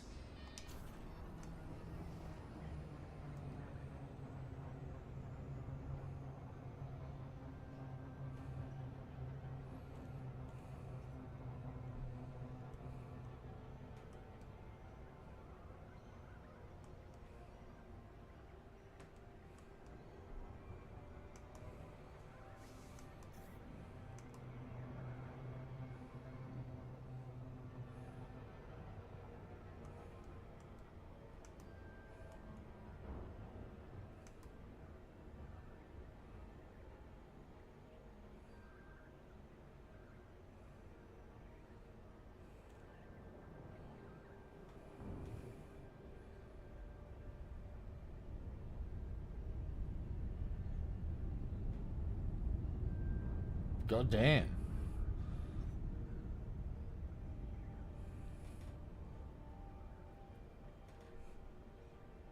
That's a lot of cargo.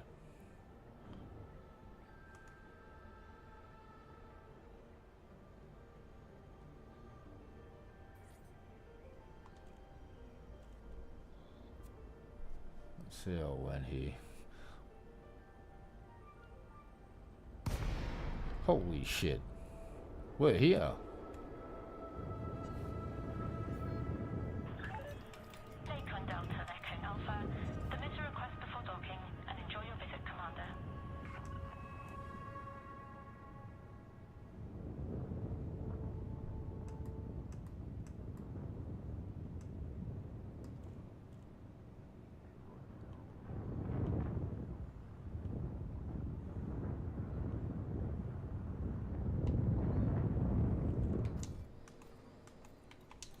Let's get in there. Landing committed. Preparing for arrival on landing pad 08. Heck yeah. Preparing for precision approach. ESA docking computer has been approved. Sweet. Yes, even the bobblehead is approved. Yes, you should land this craft immediately, yes.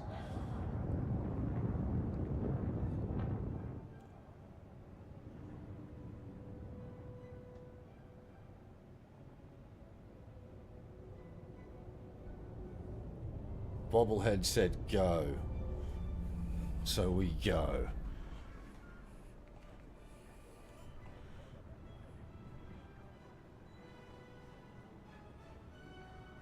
Landing gear deployed.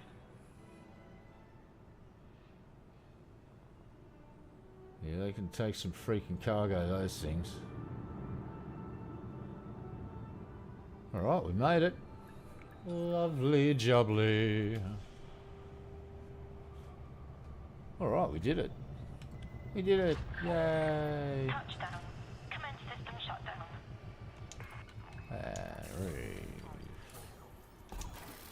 Let's get down in here. Hit the starport services. Let's sell off what we got, and then reload with some limpy dimpies. Alright. Yes, still a couple of mil just for that. I like it. And a couple of mil just for that. Bloody nice. And still got 44 mil, so down 10 mil.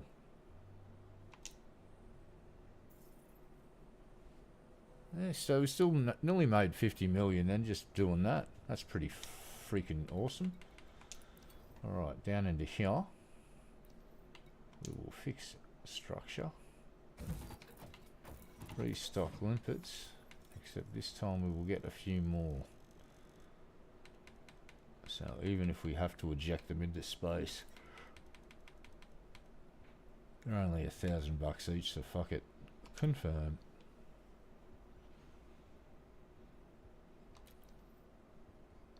Alright, we'll just check the mission board here.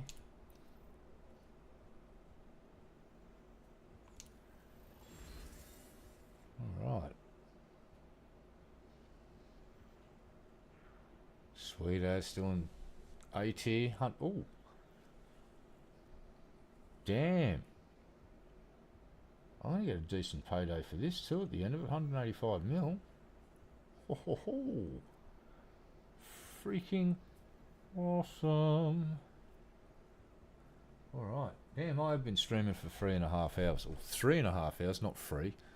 I should try pronouncing words properly. That would be entertaining. But yeah, I'm going to have a break. I have got some stuff to plant in the garden. Some carrots and some... What else do I get? Ah, parsley seeds. So I'm going to go do a bit of gardening. I just want to say thanks to everybody that stopped by and hung out today. It was fucking awesome fun having a chat. Really had a good time. My humble thanks to you all. And I will be back tomorrow definitely. Maybe later tonight. But definitely tomorrow for a few hours. And we'll keep slogging away at this community goal because it's got a couple of days left to run. And while they're offering so much money, may as well make some bank. Because we're up to... What are we up to now? Damn, 3.663. Freaking fantastic. So I salute all of you commanders for hanging out with me for a while. You're all fucking awesome. And yeah, keep an eye out. Gonna have a couple of weird paint videos up in the next few days where I use liquid soap and spray paint to make weird patterns with pendulums. It's good fun. If you like that sort of thing, check it out. No obligation to do so though, because it's not everybody's cup of tea. And that's alright. So again, thank you all very much for hanging out with me for a while. You made the stream 10 million times more awesome than it would have been with just me standing here going blah, blah, blah, blah, blah, blah, blah. So my humble thanks to you all. And I will see you all next time.